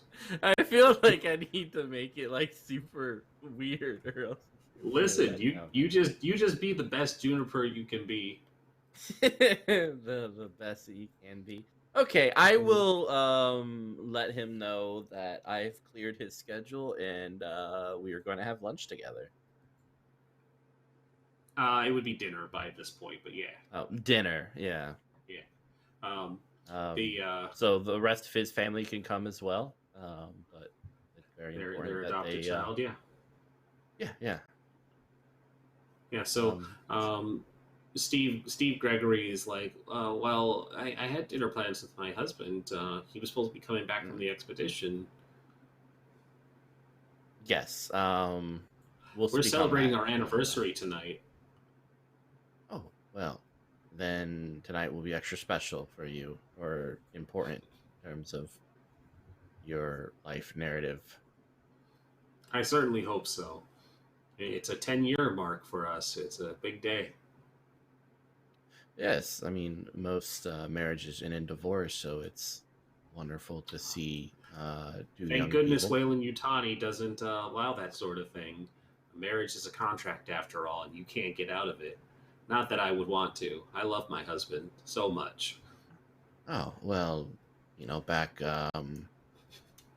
on world, I knew many husbands and wives who would get out of the contract via scandalous or violent ways. Sounds awful. A contract is very fluid, so yeah, it was awful, and I had to deal with a lot of these people. Any case, bring your family to my place. Let's say about 30 minutes sharp. Yeah, sure. Are you allergic I'm to fish? I'm incredibly worried about this now. James is a good man and a not violent man. Are you implying that he's hoping to kill me? No. Oh, good. Good. That's we would be having an entirely different conversation. And if he did have plans to kill you, I assure you that my code dictates that I can't share it with anyone. Patient. That's far less reassuring. I do believe you're actually supposed to notify somebody if they pose a danger to themselves or someone else, but I'm just an engineer, not a doctor. Yeah, to themselves, sure, but not to someone else. That's a whole different story. That seems like a very strange set of codes, but I'll just have to take your word for it. You're the doctor. Yep, and you're not allergic. You said 30 minutes? Right? Yes, 30 minutes sharp on the dot. Are they allergic if you to were fish? late? All right, I'm gonna roll this real quick. I want to see. Yeah. No, I love fish. I was like, are they allergic? No, they love fish. Excellent. And once again, 30 minutes on the dot. If you are late, I do have permission to dock your pay. That is a very strange thing to say, considering you invited me to dinner. But all right, we'll be on time. I can't abide by. Wait, hold on. Did James put you up to this? Is this a sex thing? I told him I wasn't interested in swinging. It's not a sex thing, but in a way, James did put me up to this. Huh. All right. Well, this is one hell of an anniversary surprise. 28 now, technically. Correct. Well done. You can count. Well, I have a watch. All right. Well, I will see you. 27 minutes, and they start to walk away. Yep. Boo, boo. All right, cool. I will spend the next 27 minutes sharpening my sushi knife and getting the That's fish not ready. ominous at all. Yeah. 26 minutes later, there's a knock at your door. Come in. Yeah, and so Steve arrives holding a 4-year-old in there on their shoulder. And he said, "Well, you did say to bring the family, so I brought little James Jr. with me." Good. He should hear this as well. So where is James? He hadn't come by the domicile. You guys are back. He should have been back by now. He should have. Is this part of the surprise? No. When I was little, my dad bought me a goldfish. I was very excited about this goldfish. So much, in fact, that on the way back, I shook the bag with my excitement. Unfortunately, that goldfish died on the trip back. My dad, though, being the attentive and projecting father as he was, made me take care of it nonetheless for the next week or two, as its flesh and body began to rot within the aquarium that I had meticulously prepared for it. All that to say that death, as unfortunate and sad as it can be, is only because of a society that doesn't normalize it and often fears it, that it becomes such a taboo to speak on. I'm here to tell you. And also, do you want soy sauce with your sushi? I don't often have it, but I can bring it out for you. I know some people's tastes are... Sodium is a very lucrative condiment. Are you sure? Do you want it or a little not? rich for our blood. Yeah, absolutely. And then little James Jr. is like, "Why did the fish die?" Well, you see, little one, when you shake something, it causes stress. When you continue to cause something stress for significant periods of times, you take years off their life. Something you Did should you murder your remember. fish? I did. I did murder my fish. That is good that you caught on to that. Your parent just shied away from it, but you looked at it right in the face, didn't you? I do like fish. That's good. Then you'll like this fish. This fish, which was also murdered for our enjoyment.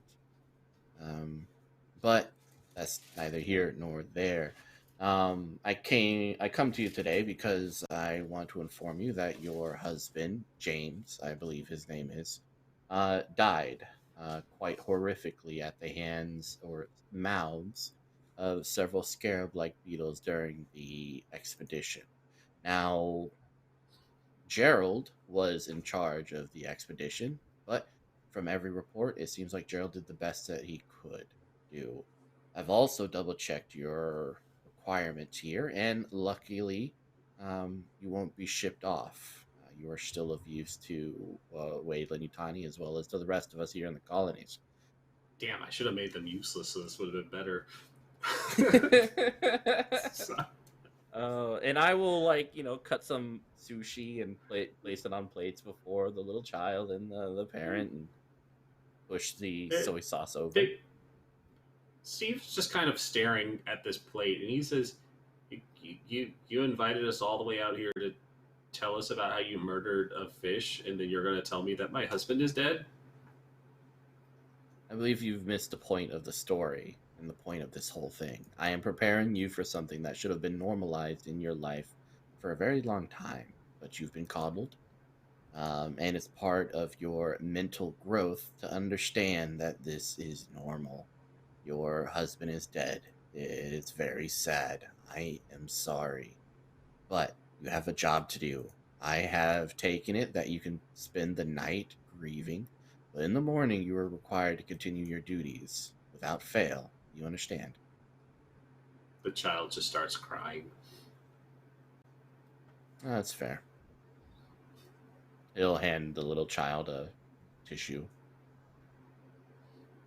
He is doing that very loud, inconsolable, probably to Juniper, ugly child cry.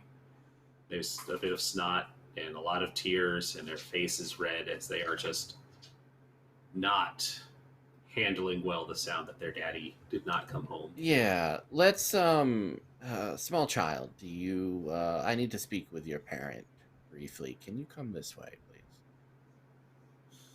And they cling to Steve and they say, I don't wanna, you kill people. I did not kill your father, I assure you. You killed the fish. I did kill the fish, just like you're eating the corpse of this dead fish, which was murdered. I'm not eating it, I'm sad. That's true. Well, I need to focus, and you were causing me stress. Remember the stress that caused the goldfish to die?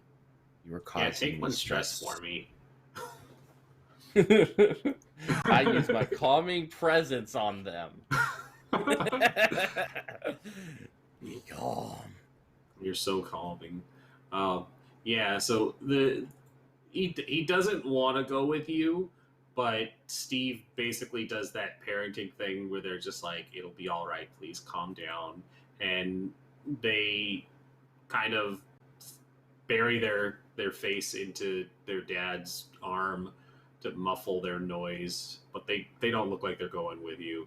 And Steve says, well, whatever you're going to say, you can say it now. I have to go tend to my husband. Well, your husband is being used for science at this moment. The lacerations and gnawing your husband was eaten from the outside in. So it won't be an open coffin sort of engagement. Any questions? Are you enjoying your sushi? No, as a matter of fact, I've lost my appetite. Do you mind if I eat it? Certainly. They just kind Excellent, of slide thank it to you. And they're kind of unconsciously just fiddling with their wedding ring now as they're processing everything you've told them. Well, your appointment is almost up. I suggest we make another appointment to handle your grieving process within the next couple of months. But let me remind you that Wayland Yutani needs you up and ready to perform your duty tomorrow morning. Yeah, of course. Excellent. Sometimes it's better just to let the sadness in, feel it with every breath, every shudder of your heart. Just really soak it in. It's preserving his memory, that absence, that pain. And with that, they really don't say anything else, but they get up out of the chair and they hoist little James Jr., inconsolable as they are, into their arms again. And they walk to the door and they say, "Thank you, Dr. Juniper. Hold on one moment. Let me get you some of the sushi to go, as well as I'll put the soy sauce in like a little baggie for you. My treat."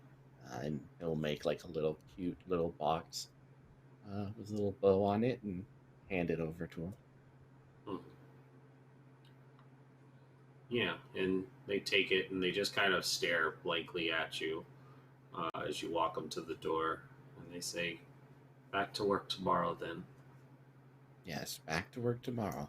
And remember, I will be seeing both of you, and he smiles at the child, later this week. Especially the little one. It's very important we nip this in the bud before it causes any damage, long-term damage to his mental stability. Yeah, of course. We'll make sure that happens, Doctor. Don't worry. Excellent. Well, if you need anything else, do let me know. Send an email. I'm here for you. All right? And I would ask that you forgive Gerald. He did the best he could. He really did. Yes, forgive Gerald. Well, we will. Yes. All right. It's not Well, his goodbye. fault. And he'll close the door. Yeah. And that's where that seed is going to cut away as Steve and little Junior have to make this slow walk back in the wonderful bedside banner that is Juniper. We cut to the others. Do you all stay together? Do you separate to go to your own quarters to decompress? There is, of course, a bar that is always open to Wayland Yutani employees to drink and forget their problems. Rosalinda's at the bar. Absolutely. Yeah, same. Yeah. Gerald, is that you too? I saw a head nod. Yes, I think so. He'd arrive late because he's having second thoughts about, like, he's embarrassed about how that all went. Mm-hmm. But he also wants to really impress on everyone there that they should not go into the jungle. So he's gonna go stay to do that public service. Yeah. And like tell everyone what happened and that it was awful and that there's definitely no sloths anywhere. Yeah.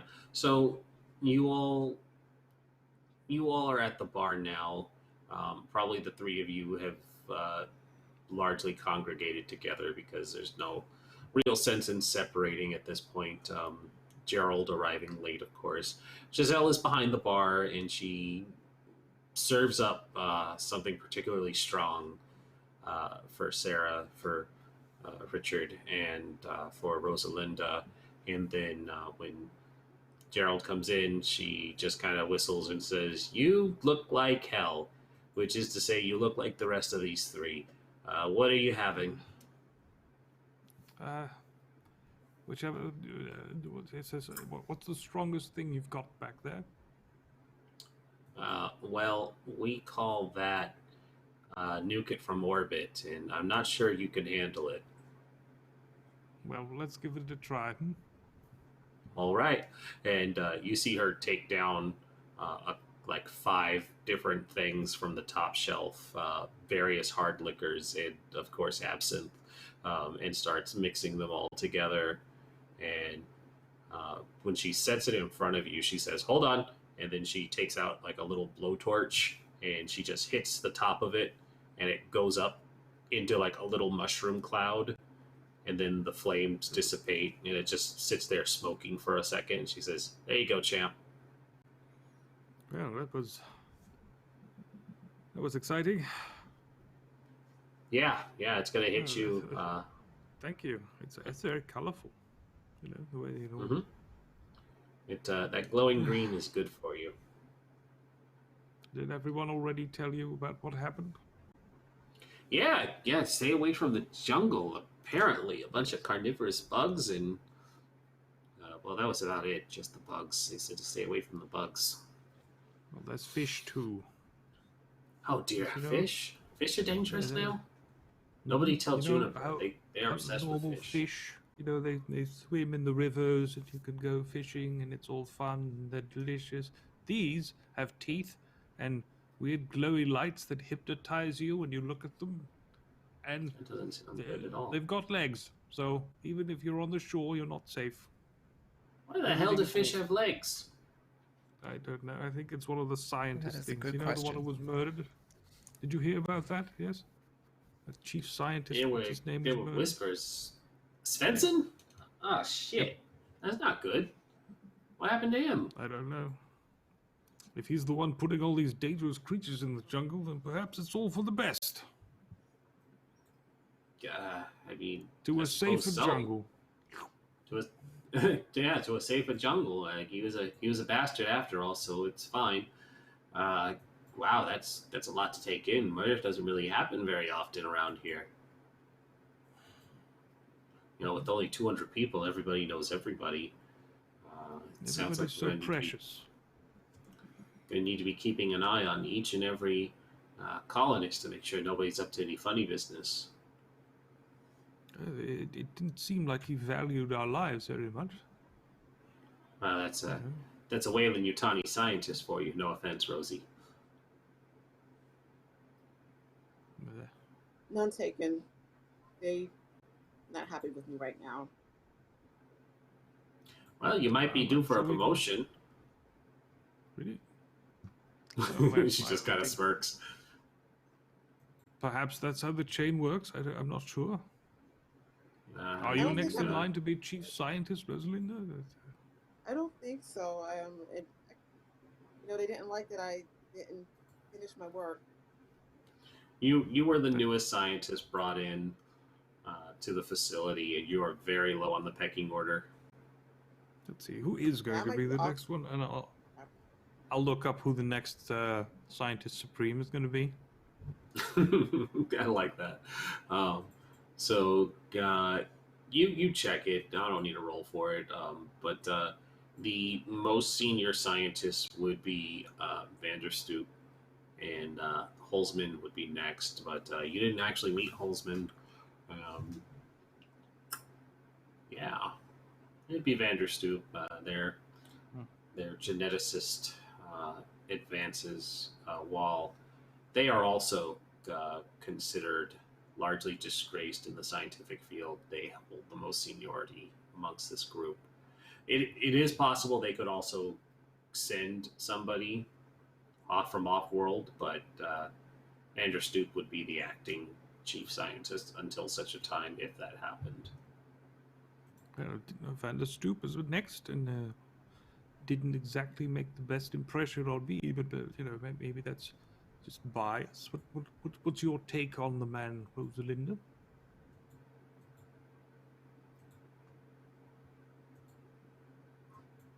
Well, I'm kind of newer here than everyone else. So, and they weren't really my friends, but still, at least he didn't die of. I don't know where he died. Did they tell you where he died? Or what happened? It wasn't really asked, but I feel like Gerald would have gotten more information than everybody. But he had been murdered back inside of his laboratory, and he had been stabbed several times in the back and a few times in the front, and it was just a number of grisly stabs. It looked like it was premeditated and aggravated, and the two security officers on staff, once they had discovered him, put everything on lockdown. The other two scientists were accounted for and unharmed, but the investigation at the time hadn't revealed any motive. Well, I mean, he loved his work. I guess it died doing what he His loved. mysterious work. Yes. Well, let's hope Vander Stoop does a better job than his predecessor. Yeah, that'll happen. Like, well, what's your work, Rosalinda? You're not making hybrid plants that eat people, are you? No, Not my yet. plants don't eat. I think we have quite enough things in the jungle that eat us. We don't need to add plants. My plants, they would never eat people. I mean, there are a few meat-eating plants, I believe. No, there are some, but my plants don't eat people. Right. Yeah, good. So, what are they? What do they do? What's your specialty? I'm trying to get them to increase edible yields. That's commendable. Quite useful. That's good. to Anything colony. Anything that's edible beyond these mealworms they grind into the food blocks are good for me. Any had chance an for an edible olive plant, by the way? Any plans for that? Quite like those? Yeah, there's a that's what I was working on. That Oh, good. Well, I'm glad we're closing out the day with some good news then. Excellent. It was thrown out the plane. I didn't make a friend. Well, shit. Is there anything Juniper doesn't mess up? Somewhere out in the jungle, an olive plant is being hybridized with a xenomorph strand, and it's just growing. And where the pit would be, just a second pit mouth grows out. It's gonna be how Juniper dies. They're gonna be eaten by this xenomorph olive plant.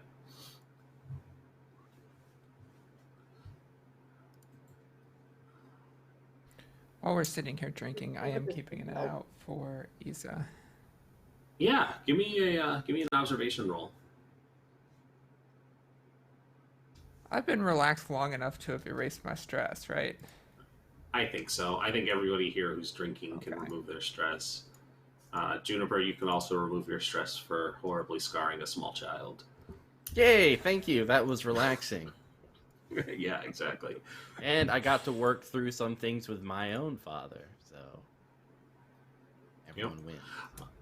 So, as you're keeping an eye out, you do see that security officer Isa, now off duty, has entered the bar.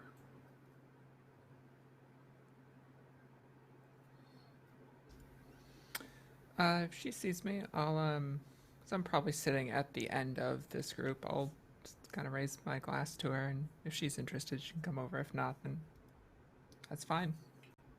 Yeah, you raise this glass and you make eye contact, and there's the briefest of smiles as she does in fact make her way over, and she says, well, twice in one day that I run into you. Twice or 3 times in 2 days. I'm starting to think you're following me.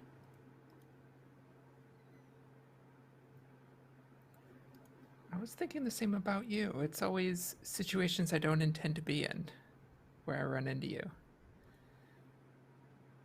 Perhaps it's luck then. I was going to say the same. Can I get you a drink? Certainly. I'll take a dark and stormy. I'll look to... Oh, I keep forgetting the bartender's name. Giselle. Giselle. That's right. I don't know how I keep forgetting that. Yeah, Giselle kind of wiggles her eyebrows at you when you motion for her to get a drink, and she mixes it up, some ginger beer and strong alcohol, and sets it down, and she says, are you taking anything else as well? I'm still fine with mine. Thank you. She nods.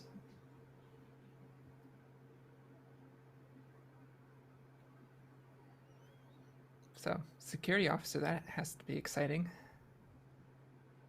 It can be. It can be. Chasing thieves and investigating murders. Are there a lot of those here? No, that's why it's exciting. Normally, we're just standing around waiting for something to happen.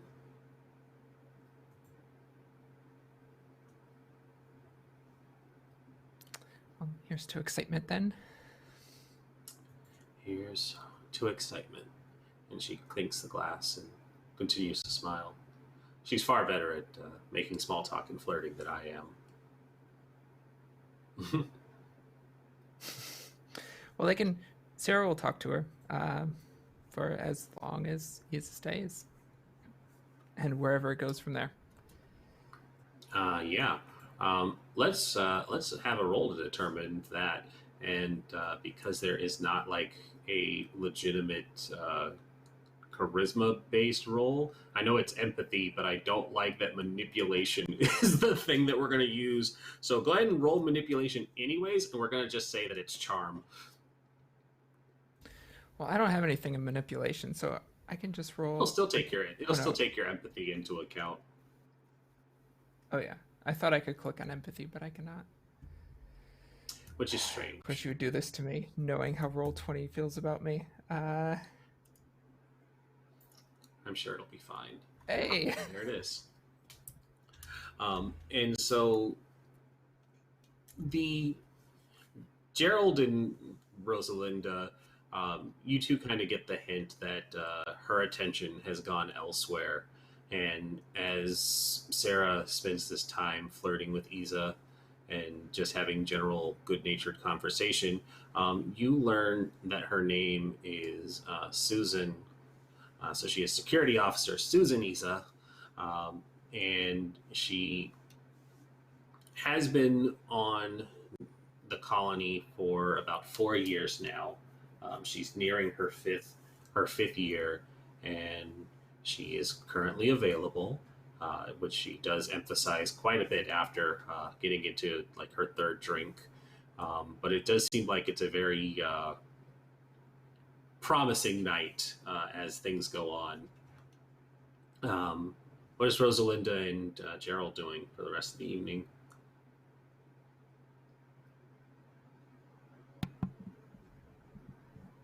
I think Rosalinda's just gonna like mumbles like stuff to herself and just drink until she basically passes out. All right. Yeah, just gonna hit the drink. Roll me a stamina, please.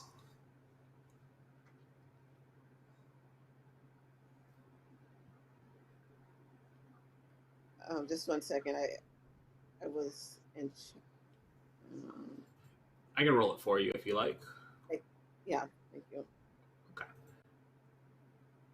No modifiers. Would you like to push to stay sober longer, or do you want to just take it because it is just drinking until you go down? Did any of my stress go down from earlier? Oh yeah, all the stress is gone. So I'm gonna take those away for you. Okay, yeah, I've been trying to push it. Okay. Push, and I'll roll it again for you. Okay.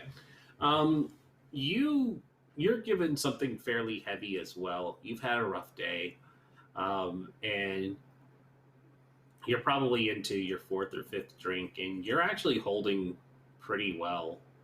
Um, Giselle kind of whistles and uncorks it and pours you another, and she just says, "Wow, I didn't think you eggheads could handle your liquor this well."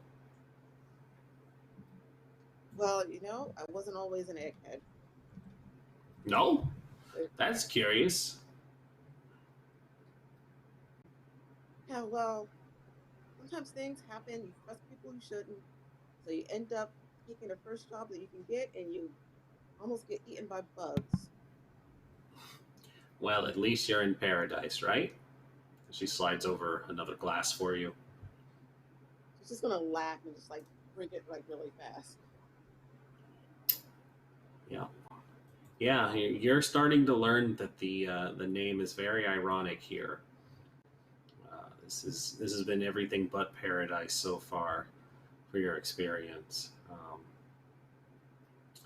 and she does keep serving you drinks as long as you'll take them.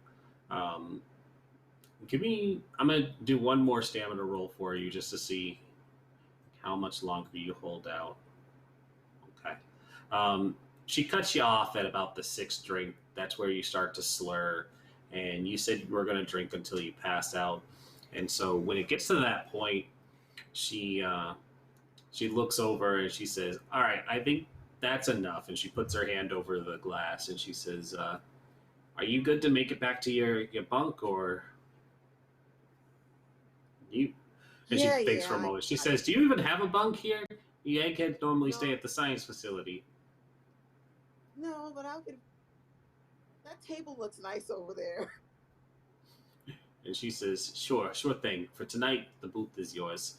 And she moves from the other side of the counter and helps you stagger over and lays you down on this booth. And she just says, "You just rest there."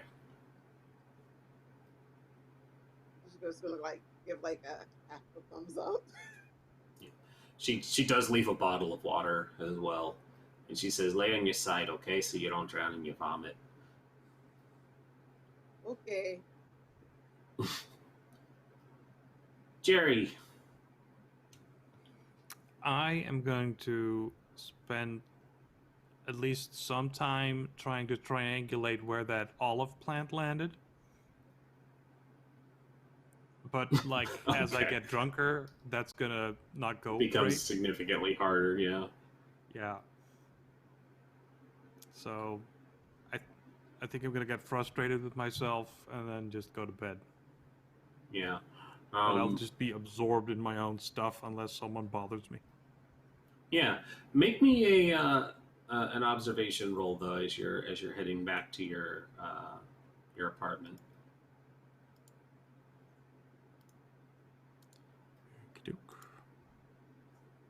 Okay. Nobody bothers you on your way back, but what you do make note of as you're walking out on this street, not too far away from where Dr. Juniper's section of Had Block is, there is this discarded bento box of sushi. It looks like it had just been kind of thrown or dropped and just left there. The contents spilled, but you stagger past it to your domicile, and your wife like is. Juniper should be more careful with their food. Very messy. Yeah. Make a note of that. Messy.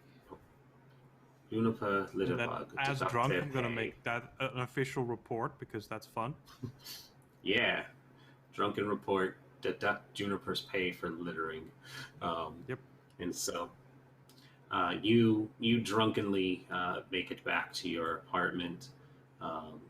Your wife is on a business call, even though it's later in the evening. But she does note that you're there, and she mutes briefly and gives you a kiss on the cheek, and she says, I heard about what happened to the chief scientist. Tragic. I'm glad you're okay. Yeah, me too. I hope your day was better than mine. I'm just going to take a shower and then go to sleep. All right. And it seems like she wants to say something else, but she has somebody chewing her out in her ear because losing an expensive scientist is expensive.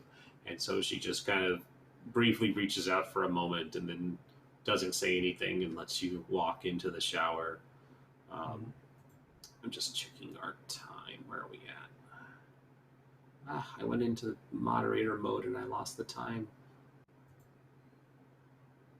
Time flies when you're a moderator. Yep. Okay. We actually have like 10 minutes left, so I'm going to do wrapping up closing scenes here then.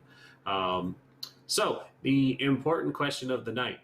Sarah, there is the suggestion of heading back to her place for the evening. Do you take up the offer? Yeah, especially after the day that Sarah's had, absolutely. Alrighty. So that happens. It'll be where you wake up the next morning. She doesn't kick you out or anything like that, but it is a relatively productive evening for you. Gerald, I imagine it's a relatively productive evening for you as well. Rosalinda, you get to undisturbed sleep. Yeah, he just sleeps. It's productive. Sleep is productive. Rosalinda, okay. You managed to sleep. Hey, you said you wanted to sleep. And Rosalinda, you sleep on this comfortable cot, or not cot, booth. It's nice and squishy and doesn't have any holes in this chair in particular. And Juniper, you do what Juniper does best. Bask in the glory of traumatizing small children. He stares at an aquarium with goldfish in it for some hours. Yeah, and so the camera pans away from the four of you in your various states of rest now as the evening is coming to a close, and the camera moves instead to where Joseph Boschko and his religious fanatics have congregated into a building where they are given permission to meet and worship per Weyland-Yutani protocol. That such accommodations can be provided if requested, and they don't cause any trouble. But Joseph Bosco says, brothers and sisters, it's a glorious day. We have achieved our goal, and a sample of perfection has been brought to us.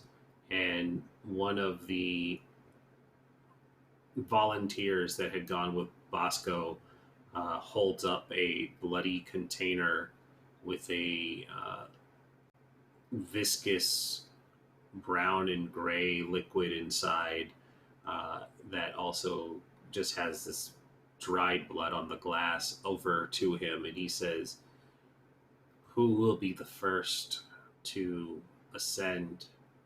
And there are a few people who just say, praise them. And somebody gets up from the congregation, a faceless colonist, and that's where we fade to black for the evening. And so, we have questions to answer for each of our characters. I did write it down last time. Experiences on page 35. So we're going to do that, and then we'll do our outros. All right. So going in the same order that we started today, Sarah is first. Did you participate in the game? Yes. All right. Did you risk or sacrifice something to further your personal agenda? Yeah, helping people. Helping Rosalinda, if that still counts. It does, absolutely. That happened this session, so I would think so. You put yourself in harm's way to help her, so that counts. Um, well, because the next question would be, did you risk your life for a fellow PC? So, I won't give it to you twice, but definitely once, because it more or less coincides with the same thing. Unless you can think of another example for the second question.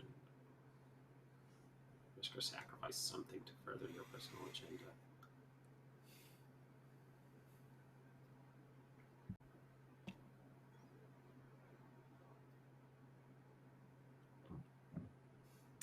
Not that I can think of now. All right. We'll just say a no for the second question, but risking your life for Rosalinda will get you one for that second one. Did you challenge or stand up to another PC? Yes, I yelled at Juniper. Yeah, everybody stands up to Juniper. Did you make a panic roll? Yeah. Yep. That's going to be yes for me every time. Probably.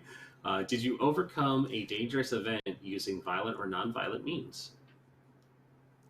Yep. Yeah. Yeah. Same thing. You dealt with the fish or not the fish. The bugs, and there could have been more drove opportunities. over the fish, so you did drive over the fish. That does count as a violent means. Yeah, I'll allow it. Did you make a significant discovery or revelation? There are giant talking sloths. I feel like that's a pretty important discovery. That's an important discovery. Did you perform an extraordinary action of some kind? Got lucky? I don't know. I don't have anything for that one. I mean, some people would say that that's extraordinary. So I'll give it to you. Yay. And finally, did you earn money? I'm going to say Nope. yes. Yeah, actually, you guys did complete the job you were sent out to do. You have a significant pay deduction, but everybody earned some money for it. And I will figure out how much money that will be for next episode. But for now, yes. But you took a significant pay deduction because you turned in a third of what you were sent out to do. So that is your experience. Gerald, were you here today? Hi. Did you participate? I was. Yep. All right. Did you risk or sacrifice something to further your personal agenda? Yes. Also, I ran in to save Richard. Yeah, you put yourself at risk. Yeah, okay. Did you risk your life for a fellow PC? He's not a player character, so Nope. Sadly, no. Did you challenge or stand up to another PC? Not in a big way. I did object to Juniper, saying that Rosalinda's death would have been preferable. So I'll I guess allow so. it. Yeah. I'll allow it. It's about as confrontational as it gets. Sorry, that was a random yell. I'll check on that in a moment. Did you make a This panic is a roll? horror game. You can't do that. You can't do the, oh, there's something in my apartment. No, that is actually my girlfriend. So give me 1 second. Yeah, go for it.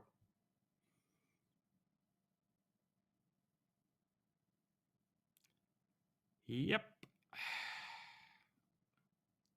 Well, there we are. How you doing? It was a fun, not at all traumatic session. Yeah. Yeah, it was definitely an energetic and wonderful one. Like, yeah, good stuff. I think we did good though. We I hate that furthered I'm the such plot. an RPG guy that I'm annoyed that we didn't get that fish. Because we could have. Right? We could have gotten the fish. Yeah. But I feel like I had to stay in character. Now we didn't complete the quest. Should have just dropped the net on it from a distance. I feel like we would have lost people. But at what cost? Yeah. People really like those fish. Well, And we'll get them next time. Next time we'll just roll up and shoot them all. Oh, yeah, that's what we should have done. I contemplated it, but I didn't know if they wanted live samples or if it didn't matter. So I did not. Dead fish better than the nothing that we showed up with. So This should is have run over it a few times. Like, just kept running over them. It all worked ran out over in it. the end. Mm-hmm. And I love the Juniper breaking the news scene. So Okay, everybody sorry. mind? No. Yeah, I mean, yes. Sorry, she's recovering from surgery, so she was just being very loud about being in pain for a moment. So I just had to make sure everything was okay. Sorry about that. Which I'm gonna speed through this so that I can get offline and finish helping her with that. You challenged. Did you make a panic roll? I did not. No. Okay. Did you overcome a dangerous event using non-violent or violent means? Non-violent, sure. Yeah, absolutely. You know, a sloth put its giant claw on my body, and I managed to not die. Not get killed, yeah. Did you make a significant discovery? Talking sloths. Well, the danger of the jungle is now underlined several times. So did you perform in...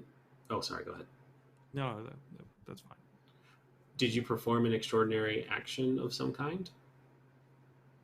You put you ran out to... Yeah, you were heroic in saving someone. That's pretty extraordinary, especially for my character, so yes. And you definitely earned money, even if it's a significantly reduced amount. Okay.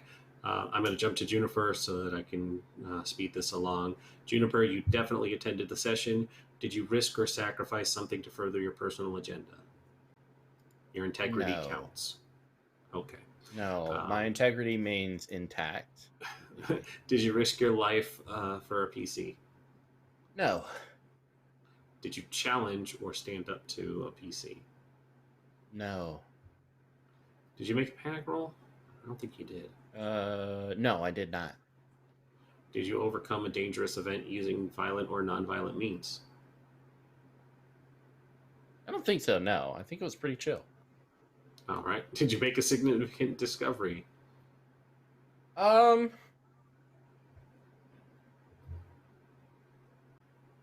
No? Did you perform an extraordinary... Yeah, you didn't see the sloth. Did you perform an extraordinary action of some kind? Traumatizing a small child does count. Yeah, I would definitely put that in. Yeah. All right. And you definitely earned some money today too. Yeah. Yeah.